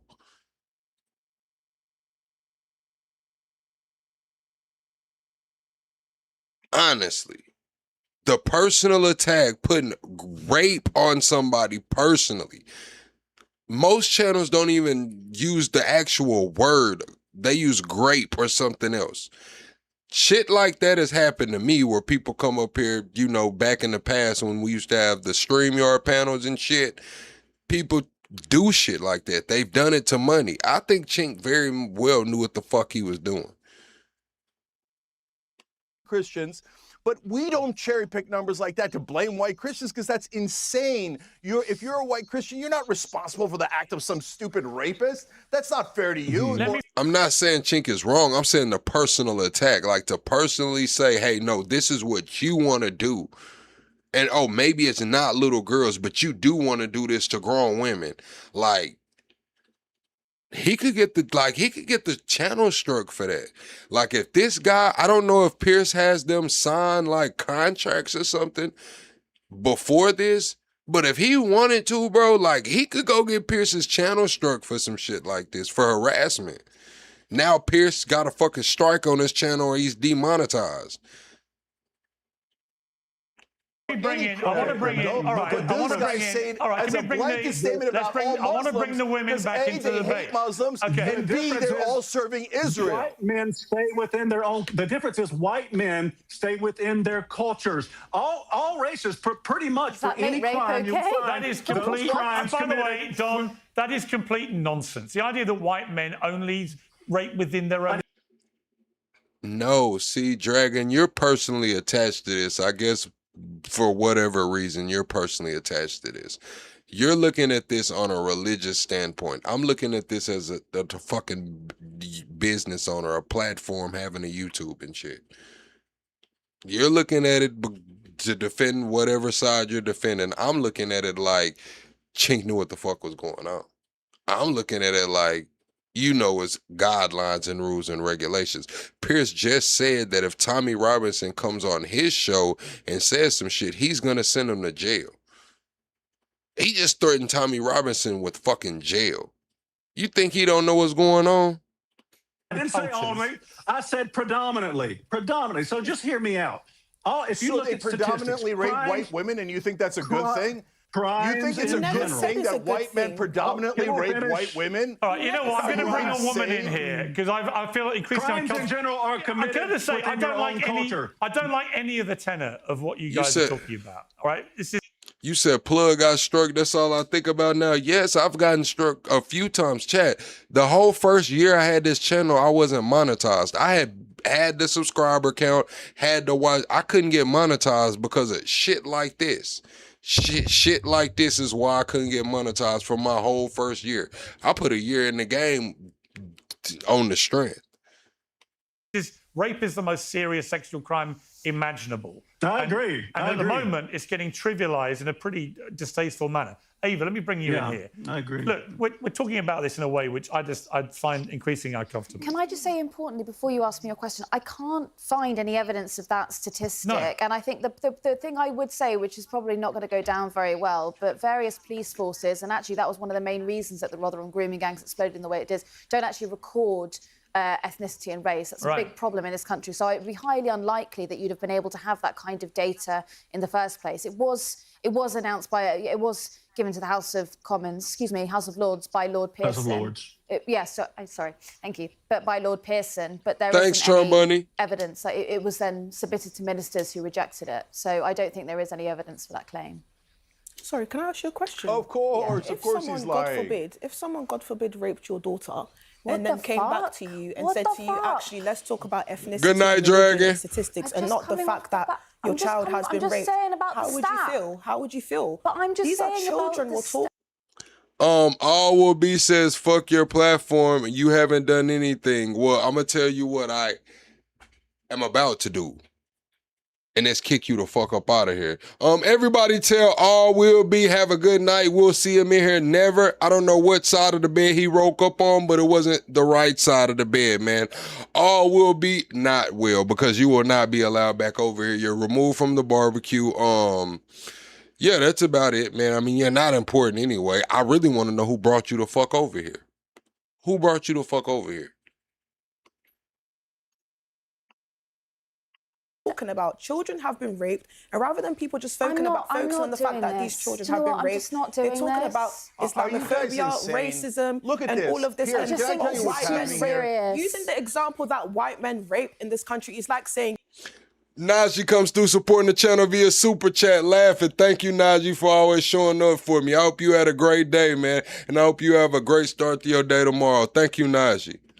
Oh my gosh, Nigerians are raping so much of Nigerians. White men are the majority in this country. So yes, they are going to make up the statistics of men raping. But when we're talking about grooming gangs, yes, What's it up, is Richard? Asian Muslim men. We're not saying it's all men. We're not saying it's all men. What I'm trying to say is, if someone raped your daughter, you would not like someone to come to you talking about ethnicity, racism, Islamophobia. You would want someone to have compassion. He is literally just given a statistic making that exact point. At the end of the day, young girls, responding to a statistic young which she girls was are checking. being assaulted. Why are we talking about statistics and racism? But that was and my point Islamophobia? earlier. Have some compassion. Why don't you guys What are just you sit here and talking say it's sad? We Just are say literally the ones it's who are sad. having the compassion. Just sit here and say it's sad and we need to find a way for it to stop. But you guys sit here and talk about Islamophobia and racism and statistics. You said, isn't that some kind of defamation? No, because I don't hurl insults. I said inserts. Insults. See, I don't talk about how you're shaped or how you look or that, none of that. You know, I don't do all of that. What I do is just tell you you're not invited. You're not welcome here anymore. Nobody wanted you to be here. Nobody loves you in your real life. That's why you're in my space doing this kind of bullshit. And then we politely remove you from the space. See, I got enough strikes to know how to do it, Chad. Trust me. I've gotten a bullying strike and some more shit. I know how to do it now. Who cares? I don't care if it's one person. We should just have some flipping compassion. But is that not the point that we're all making? There's two reasons. See, I call somebody a chillo. I said chillo. I'm tripping. Frito chili pot eating ass. You know, I do some shit like that. Like, yeah, that's all you want to do is sit around and eat Frito chili pot. Like, what are you gonna do? I'm bullying you because I said you like Frito chili pies. You do. You know you like the Frito chili pies. No, the point that I'm making is, why wasn't your response, this is wrong, we need to figure out a way to do it? Instead, you brought out statistics from your phone talking about, I cannot find it. That is categorically No, what unfair. I'm trying to say is, as a woman, have some compassion. And No, if I'm not going to have you dominate the narrative here as if I'm saying that young women are being assaulted, and your first yes, because you know what you're doing is disgusting and demonic. It's so demonic. What is demonic? What are you talking about? It's demonic. You've just driven someone to leave the studio. Yeah, no, she left by herself. You made up a stat that you called it demonic. She does not like the fact that I just drew her out for being actually quite disgusting. If someone tells you She that wasn't young disgusting. girls You were the are one being disgusting. And how? You didn't listen to her. How? Because honestly, you see, Chad, LP gets it. LP gets it. See how I call somebody a Frito chili pie eating motherfucker? LP comes in here, he sees me at the bottom of the screen, he sees this black British woman at the top of the screen, and he says, damn, now I want some grape Kool-Aid. You see it, you see, like that. I can't get mad at that. Like, that's a good joke. That's a fucking good joke. LP gets it. Not everybody gets it. To everything that she said. No, and you what didn't. I You thought started talking is that about she it. What was if your daughter was disgusting. raped? Are She you was insane? checking a claim made by another if panel someone member. tells you that a young person has been raped, I don't care if it's 5 English women or 2 English women, have some compassion and just say it's wrong. Where did she show no compassion? What are you talking about? When did she say in this interview that this is wrong and we need to figure out a way? You for weren't it to even stop? listening to why she was saying what she was saying. No, but what she was I'm checking trying what to say Don P is, why said. was her first response bringing out statistics and not saying, actually, this is wrong? Because another panel member made a claim about a statistic. How stupid can you be? It's not about being You made stupid. up a You're the one that's statistic and stupid then said because it was you're still using demonic. the whole far-right narrative. The statistic when you wasn't can made clearly up. see- The statistic was not made up. It was extrapolated from that I don't even get mad because the grape Kool-Aid is the best flavor. Like you mix it right. Like the grape Kool-Aid is the classic. It's a fucking staple. Like let's be all the way honest, chat. Like come on now. The grape Kool-Aid is a staple. But I just don't drink Kool-Aid. But if I was to drink some Kool-Aid, I wouldn't be disappointed with grape. I wouldn't. That came from Rotherham, Telford, and Extrapolated. Oxford. Yeah, yeah. Why are we talking about that statistics? same method You of just extrapolation is said- used for disease I'm blown prevalence, away. wildlife, environmental I am factors. That same method blown of away. data You just said collection here is used that throughout science. Let me try and help for Piers those who are Morgan too just stupid said- at the back. Piers Morgan The just Don said Keith that made a rape claim is a sensitive which Ava topic, Santina. whilst at the same time, What are you talking about? justifying the fact that we should not have sympathy for it, and at the same time, Nobody said that. What are you talking do you about? have sympathy for what's going on with the Nobody young girls? said that. Do you have sympathy? What do we do? Do you have What are sympathy you for the talking young about? English girls that have been assaulted? Do you have sympathy? Sorry. So now Unfortunately, you're sometimes stuttering. Now you're stuttering. No, I have So a. you've just Can exposed yourself Do you know for not what? having I have a sympathy. no stupid people rule on panel members for this show, and sometimes we drop below it. The way you started this panel and the way you've ended it suggests that you shouldn't have passed our bar because, frankly, you've been not only stupid and ill-informed and told a bunch of lies, but then right at the end you've driven one of our regular panel members went out by to herself. leave because you told disgusting She lies went out by herself. about I didn't her. force her. You made disgusting I didn't force her. suggestions about what she did I or didn't didn't say care she about. lied. I was just questioning where is her sympathy. To be clear, Don Keith made a statement involving a statistic. Ava checked it. The 250,000 stat is widely circulated but unsubstantiated, as she explained. The Government Grooming Gangs Task Force, created in 2023, helped police to identify. Hey, Pierce just bled her, didn't he? He said you shouldn't have passed the bar. Hold on, man. On panel members for this show. And sometimes we drop below it. The way you started this panel and the way you've ended it suggests that you shouldn't have passed What's our up, bar. Speed? Because frankly, you've been not only stupid and ill-informed and told a bunch of lies, but then right at the end, you've driven one of our regular panel members went out by to herself. leave because you told disgusting She lies went out by herself. about I didn't her. force her. You made disgusting I didn't force her. suggestions about what she did I or didn't didn't say care she about. lied. I was just questioning where is her sympathy. To be clear, Don Keith made a statement involving a statistic. Ava checked it. The 250,000 stat is widely circulated but unsubstantiated, as she explained. The Government Grooming Gangs Task Force, created in 2023, helped police to identify more than 4,000 victims. Let me say what I believe about that. It was disgusting that that was going on for so long without proper accountability. It was disgusting that there was a cover-up at all levels of government in this country to not bring the perpetrators to book. Yes, it is true that in that particular grooming gang, rape gang scandal, it involved predominantly British, Pakistani, Muslim men. All of those things are inarguable. But it's also true that the vast majority of sexual crime in this country is perpetrated by white men. Right, so this idea Because that there's more white this idea men. that That's it's the only majority of the perpetrated, population. this idea that it's only disproportionate perpetrated Muslim by recruiting Muslims gangs. is You said nonsense. only Muslims. And the idea that people like Disproportionately me, Muslim. the idea that people like me or Ava Santina have no compassion for the victims when all we have done for the last few years is express loudly and repeatedly our compassion for the victims and our outrage about the scandal is frankly ignorant. That's kind of where I'm at with it. It's kind of like, okay, y'all mad at the Muslims, right? The Muslims are committing atrocities. Y'all are saying that over however many years it's been 250,000. Well, what about the white men that's raping people? What about every group? Like they're in PDFs and shit. What about every group? Like, do y'all care about this shit or not? Stupid and disgustingly offensive. And I don't blame Ava for leaving. And you, I'm afraid, if you ever come back here, which I think is unlikely, Sintish, you should be better informed. And when you're on a panel, you should listen to what people are actually saying before you smear them in the way that you smeared them. We're going to end things there. Thank you to my panel. I appreciate it. We're turning now to the claims of an Israeli plot to hijack Eurovision voting and Israel's decision to sue the New York Times, with two guests who actually both attended marches in London this weekend, but not the same one. Jonathan Conrickards is a former lieutenant colonel and spoke. What I'm saying is per capita doesn't stop the problem. We can say per capita, but okay, per capita, but that still doesn't stop the problem. Per capita means that even if you remove this Muslim population, there's still going to be a fuck ton of PDF and grapes going on.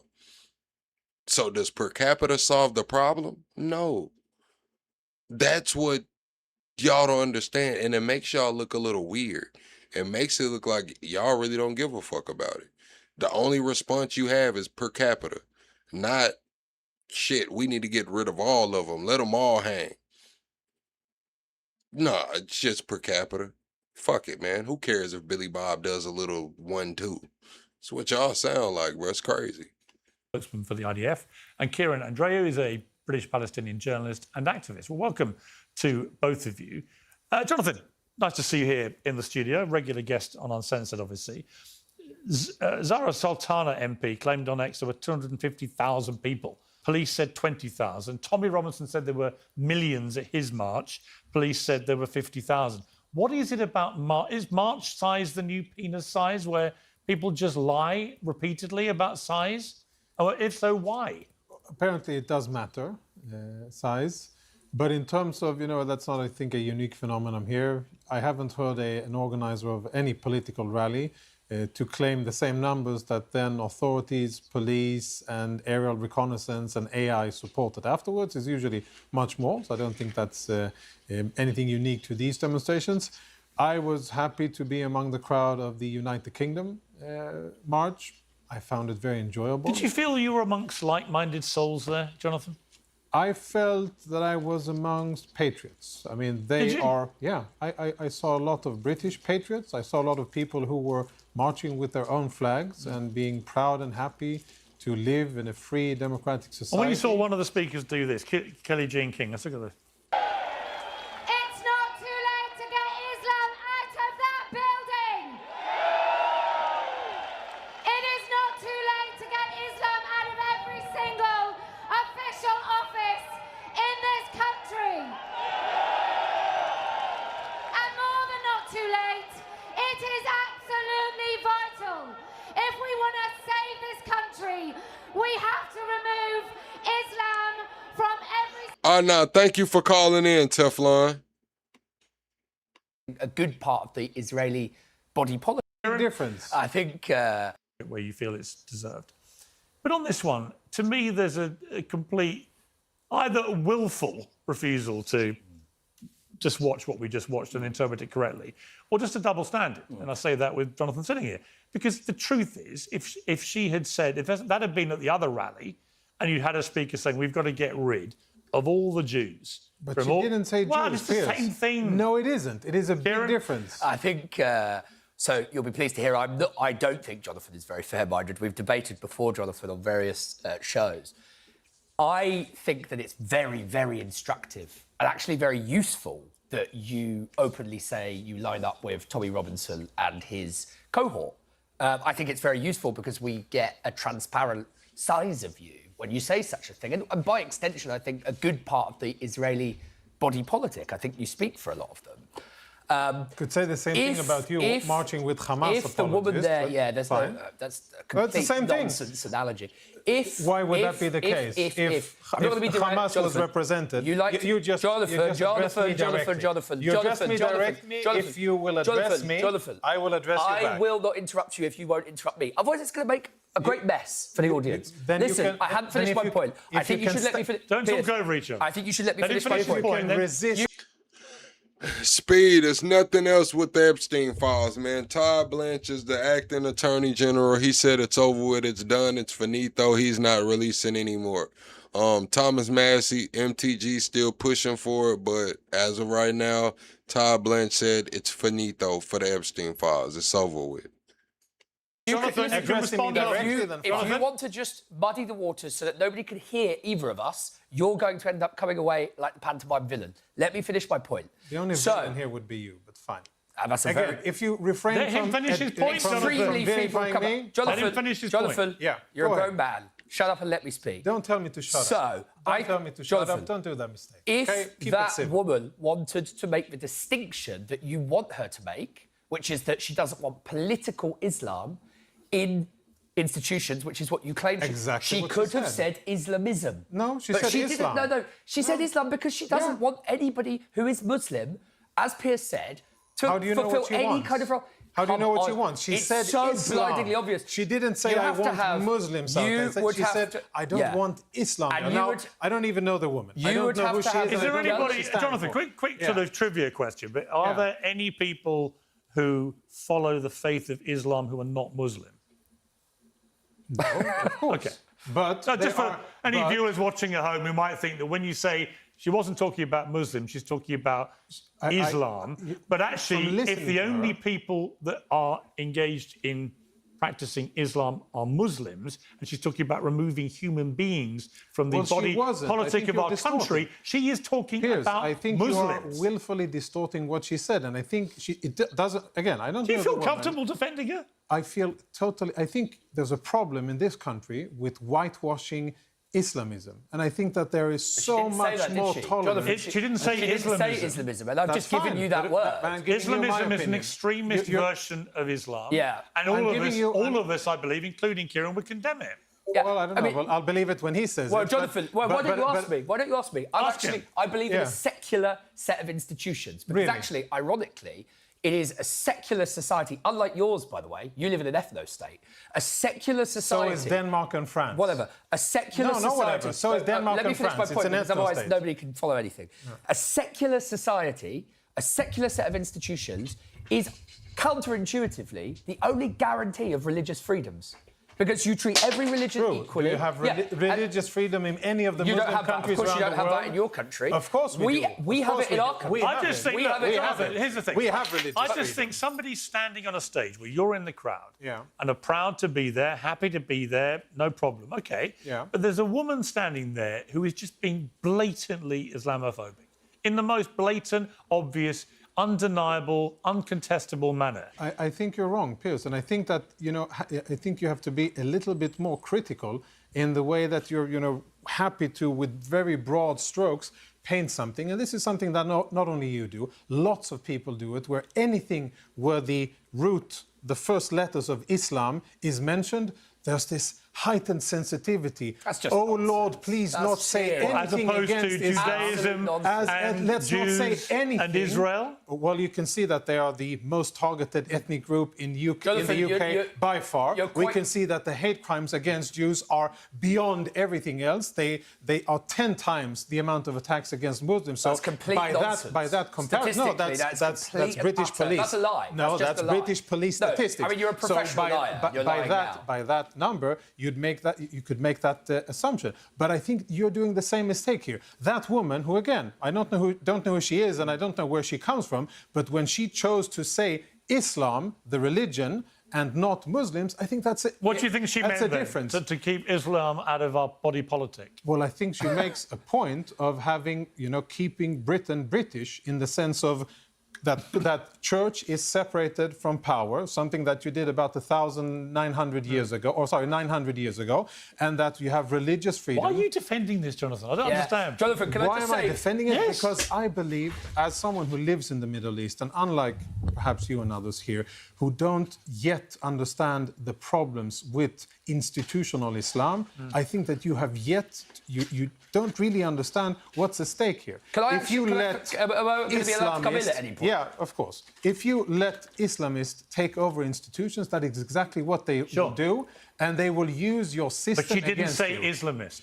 She said Islam. So first of all, I think, Jonathan, it's an extremely strange ship for you to want to go down with this. You could have easily just said, I condemn that, but generally I didn't find that. I thought you would. I thought you would, actually, because I think you do a good impression of a reasonable person. Because we all know if it had been at the come other... on with the condescending nonsense. Well, But Jonathan, if it had been at the other one, one and she said, I want Judaism removed from all political levels of the country, you'd have gone nuts. Rightly. I'd have agreed with you. Piers, I've been on this show enough times not to go nuts about anything, any slander against Israel. Believe me, if I was a person But who I'm was not talking prone to about go nuts slander against and Israel. It's about the double standard. have said It's the not- most horrific things about the Jewish state Sure, I agree. and about the IDF, It's the not most about- it's not about unsightful Israel. lies I I've agree. had the But if a speaker at the NACA rally had stood up and said what she did, but about Jews and Judaism, you would have rightly, with my support, have condemned it as outrageous. Well, I'm staggered that when it happens to be the other side of the coin, you're not intellectually consistent enough to say that is outrageous, I condemn it. Well, let me also say that if somebody at a Nakba demo had stood up and said... From the river to the sea? Yeah, Jonathan, for instance? You're eliding two things. If somebody had stood up and said... Why don't you try, I would agree why don't with you you try about and remain on something consistent? Maybe we disagree on that. But if somebody had stood up and said Jewishness or Judaism out of British institutions, almost everybody at that demo would have roundly condemned them. But the fact that you... all the Hamas marches, they would have roundly condemned. How many of them have you been to? Of course they would have condemned it, just like they condemned from the river to the sea. Just like they condemn the Hamas flags, just like they condemn all of the calls for genocide. Jonathan, how many of them have you been to? I've had enough demonstrations pointed against me. No, how many have you been to? How many of those ones that you seem to think you know all of the decor of, all of the ins and outs? Just as many as you have been on the other side. I'm just telling you that I've been to about 20 and I think you've been to none. I think you've probably been to none. Let me just play another clip. This has gone viral as well. This is where 3 French women took the stage dressed in burqas and encouraged the crowd to shout, "Take them off." Let's take a look.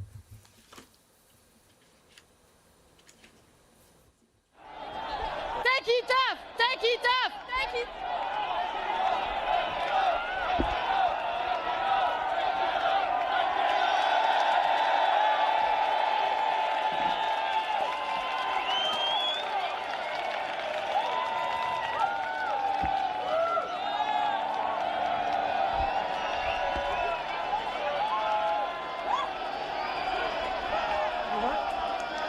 With women dressing like they want? I mean, if a woman wants to dress if a woman wants to wear a burqa?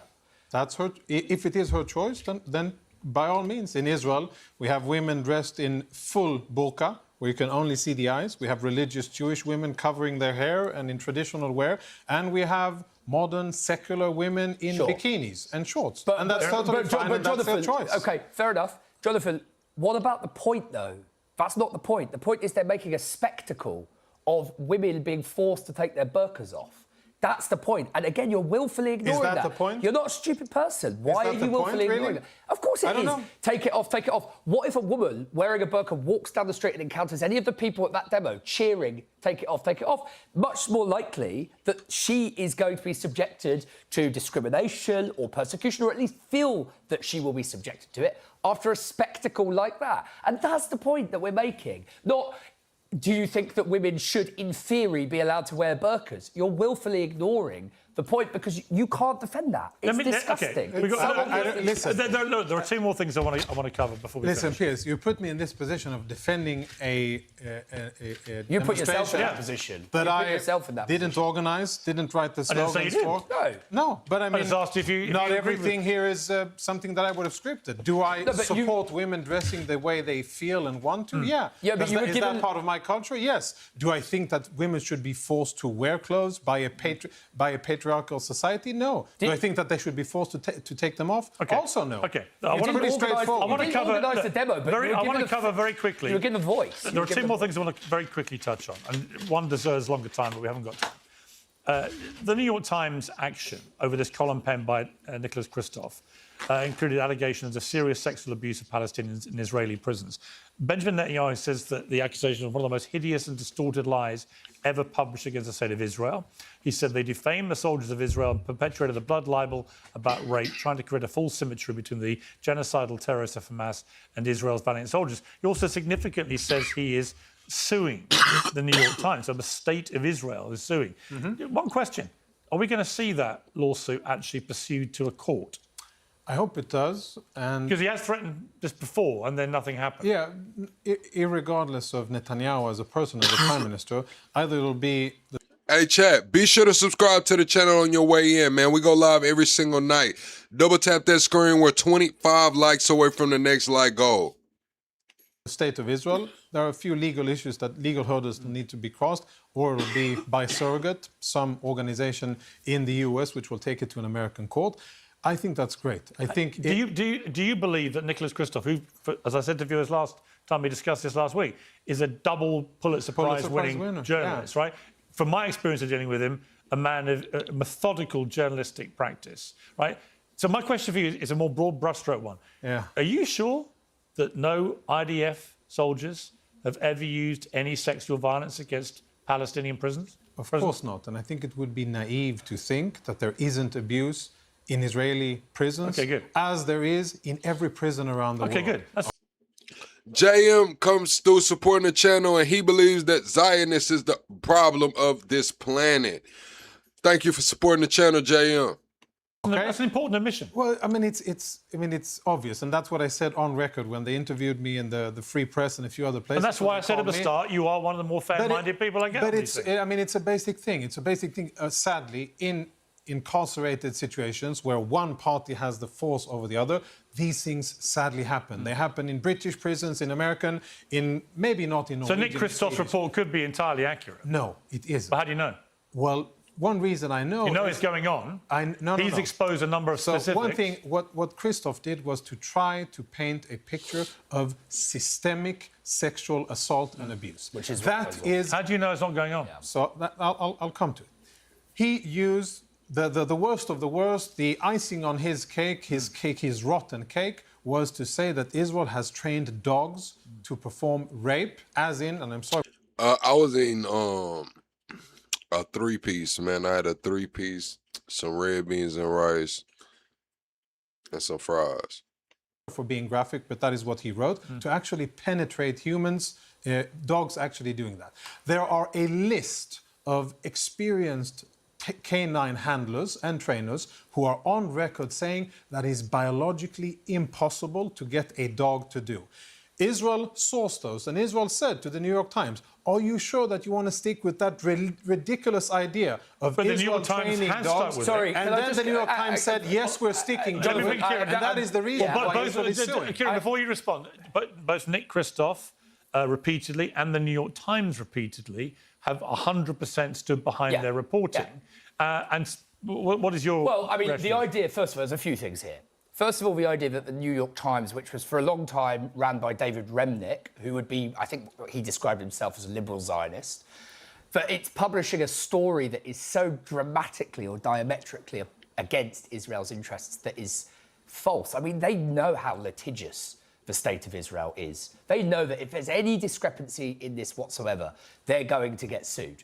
And so I believe... Well, they're going to get threatened with... They're going to get threatened with... But Netanyahu has a history of issuing similar threats that then never transpire. They never materialise. And that's what's going to happen here. This isn't going to materialise. Because, first of all, there is so much evidence of systemic rape. And he never Israeli said, by the way, prisons. that the IDF commanders or any members of government had ordered any of this as a systemic practice. He said it goes on. He said it goes on. No, and you began your defence of this by saying it happens. And by the way, sorry, The difference here is that he said that they were trained. I'm just going to come back in. Yeah. The thing you said about canine trainers, there is a lot of evidence which has been confirmed that Augusto Pinochet in Chile used dogs I've gone into the Good for you. Pinochet. I've gone into the allegations from that view as well. Do you know what? And we haven't got the evidence to have, but viewers can go away and look at it. It is completely false. It's also very interesting that you've looked into it to disprove that it's possible. Of course, because it's such an absurdity. Maybe because you're concerned that it's going on in such an Israeli absurdity. And it is what catches the minds of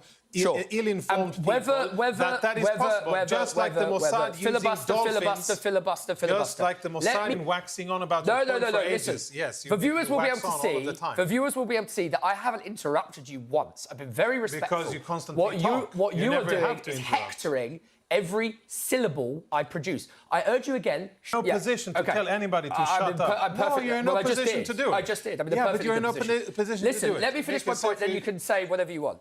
There is a great train. There is a great train of evidence of systemic rape in Israeli prisons. Absolute And I'm going to tell you something else. I'm going to tell you something which will blow your mind, which you'll definitely dismiss. My own brother is a Palestinian who has been sexually assaulted in prison.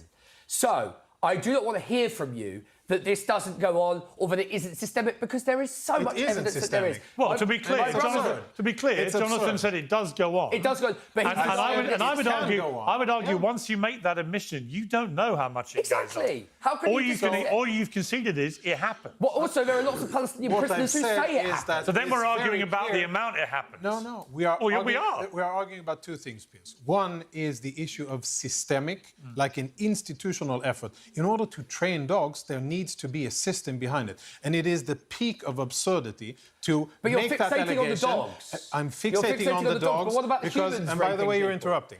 What about the humans? I'm focusing on the dogs because it is the most ridiculous and unfounded claim, which is based on a Palestinian guy in Gaza who says so. No forensics, no other evidence, Nonsense. nothing. Absolute Just nonsense. a guy, a Palestinian in Gaza who said...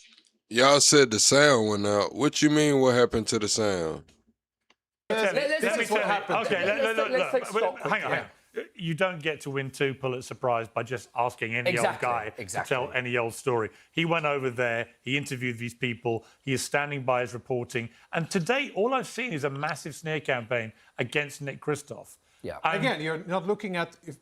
have a serious I'm seeing a former dog expert. I'm seeing a have former, a serious dog expert, Jonathan. someone who actually knows about it, and ask him the real questions. You can get real graphical and detailed. You usually go to facts. You usually bring experts, and you have someone with, a certain level of expertise. Did you really think, when you first started to learn about your country, about Israel, that you would be on television 40 years, 30 years later having to argue that dog experts can't verify whether Israeli prison guards use dogs to rape Palestinians? I mean, that is the country, unfortunately, that you have become. The amount it's not what we've become. And talk about a lot of people around the world. There is a meat grind. I haven't finished my question yet. There's a giant... It's a long one in I'm just going to put a quick appendage there. Yeah. There's an archipelago of prisons in Israel that churns out disturbed, tortured, sexually abused Palestinian prisoners. I would say that there's a disturbed system called the Palestinian education system that churns out mass murderers and terrorists. It's called the That's state the of real Israel. problem. It's called the State of Israel. No, it's called the Palestinian Authority and UNRWA schools. That is moving further and further That's what you should be looking into. You should be looking into... He's saying that they were training the dogs to sexually abuse the Palestinian prisoners. And that's what they're talking about right now. And he's saying that the Palestinians raise terrorists. So that's what they're debating. Why are you part of a society that produces mass murderers, politicians that like produces suicide bombers, that produces people that are willing to say Allahu Akbar and go stab The reason I don't need to shout over you over and over again is because I know how hollow what you're saying sounds to most of the We're world. moving off into a wider territory, which we haven't got time to explore properly. So to be fair to both of you, let's end on a sort of weird, slightly lighter note, which is one question for you, Jonathan. This wasn't weird enough. Eurovision, right?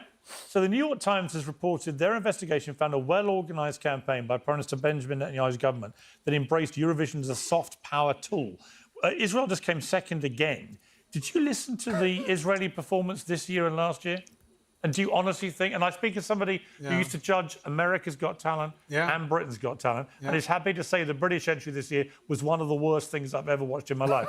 Do you honestly believe that Israel had the second best performing act in the last 2 years? Or do you think they could be, Jonathan, I'm not a conspiracy theorist, but perhaps a bit of an online campaign that suited the Israeli government to have Israel finish in a better place, which will reflect better on the country at a time when they're becoming increasingly unpopular? Yeah, I'm not a big Eurovision Song Contest fan. My late grandmother, she was a big fan. It was a big festivity every night, every time it was, special cake and everything. I never really found the attraction to it. I understand that people think it's important. I've seen it a few times, and I don't think that overall there's masterpieces in music performance there. Not a big fan of any of the countries. Would it surprise you? But I will say Would it surprise you if the Israeli government had not done a few things to try and boost the Israeli vote? I don't know, but what I think is appalling... What I think is appalling is how politicized... No call for a canine handler to investigate? What I think is appalling is that other countries have boycotted the event just because Israel is part of it. I think that is they did it with small. Russia, didn't they? That it is small. It is really pitiful, and I think it's become a very politicized event. So whether or not Israel did this, I don't know. What's incredibly pitiful is, first of all, it's very obvious that there's a coordinated campaign. And it's part of, it's consistent with what the Israelis have always called Hasbara. You know, it's part of the soft power thing. So it's very consistent with that. I think what's pitiful is that Israel is still allowed to participate in a Eurovision Song Contest. First of all, why is it European? We're constantly told that the only place Israel could have been was in Palestine, which is in the Middle East. So what's going on there? In Israel, actually. Second of all, the land of Israel. Second of all, well, it wasn't that. It wasn't called that. It was that it wasn't long called that before before anybody made 1917. up Palestine. Before the British gave it to you. Long before. And then before, Check your Bible. and then aside from check that, the Quran. and then aside from that, Banu Israel. I'm actually an atheist. We're not getting into the geopolitical history of the Middle East. Aside from that, the European Cup. I mean, Israel, which has been committing the worst genocide of the 21st century for the past 3 years. Again, absolute and nonsense, colonised someone else's country.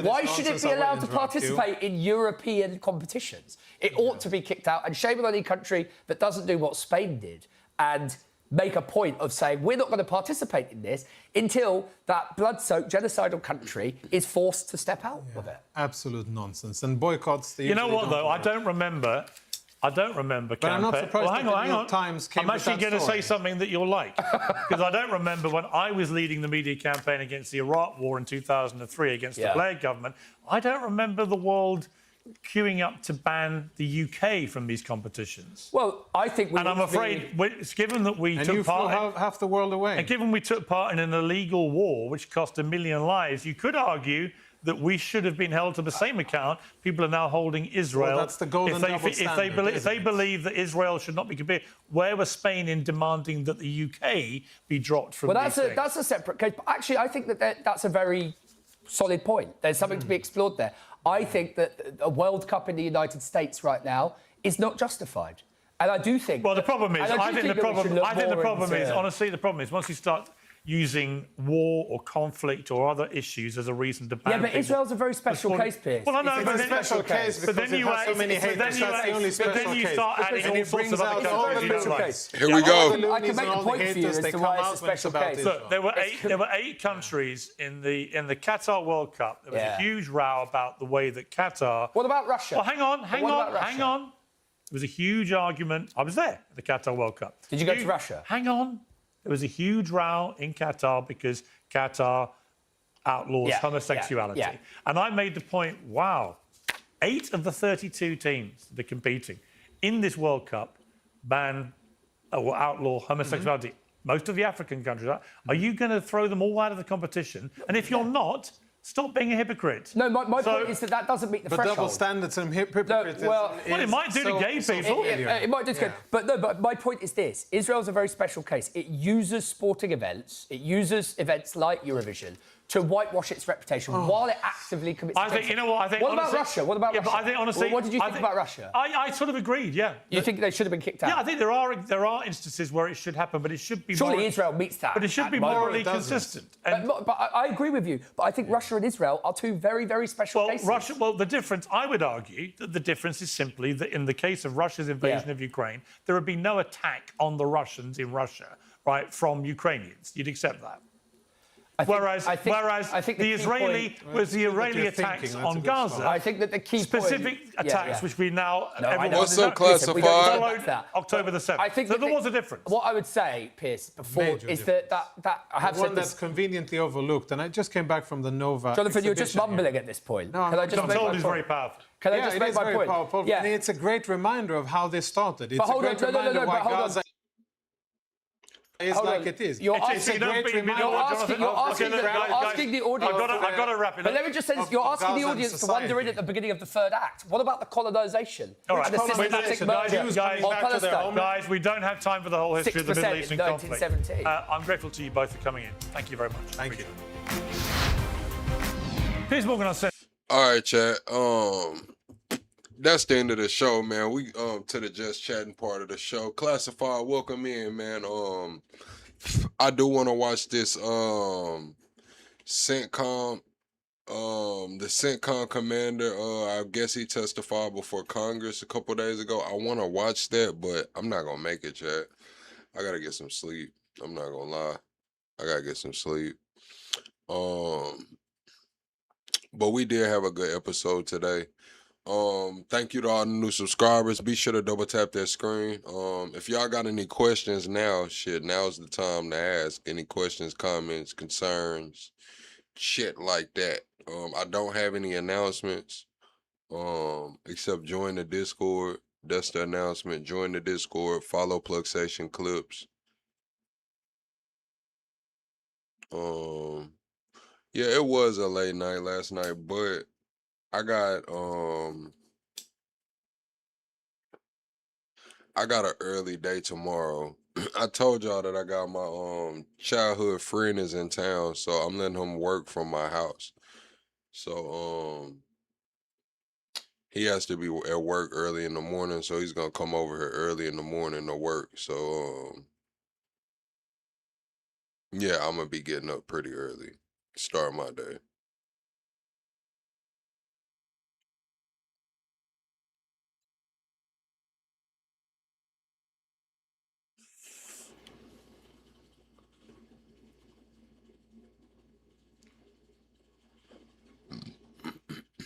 Yeah.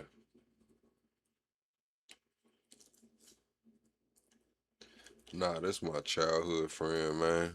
We was neighbors growing up. Since we were like 6 or 7.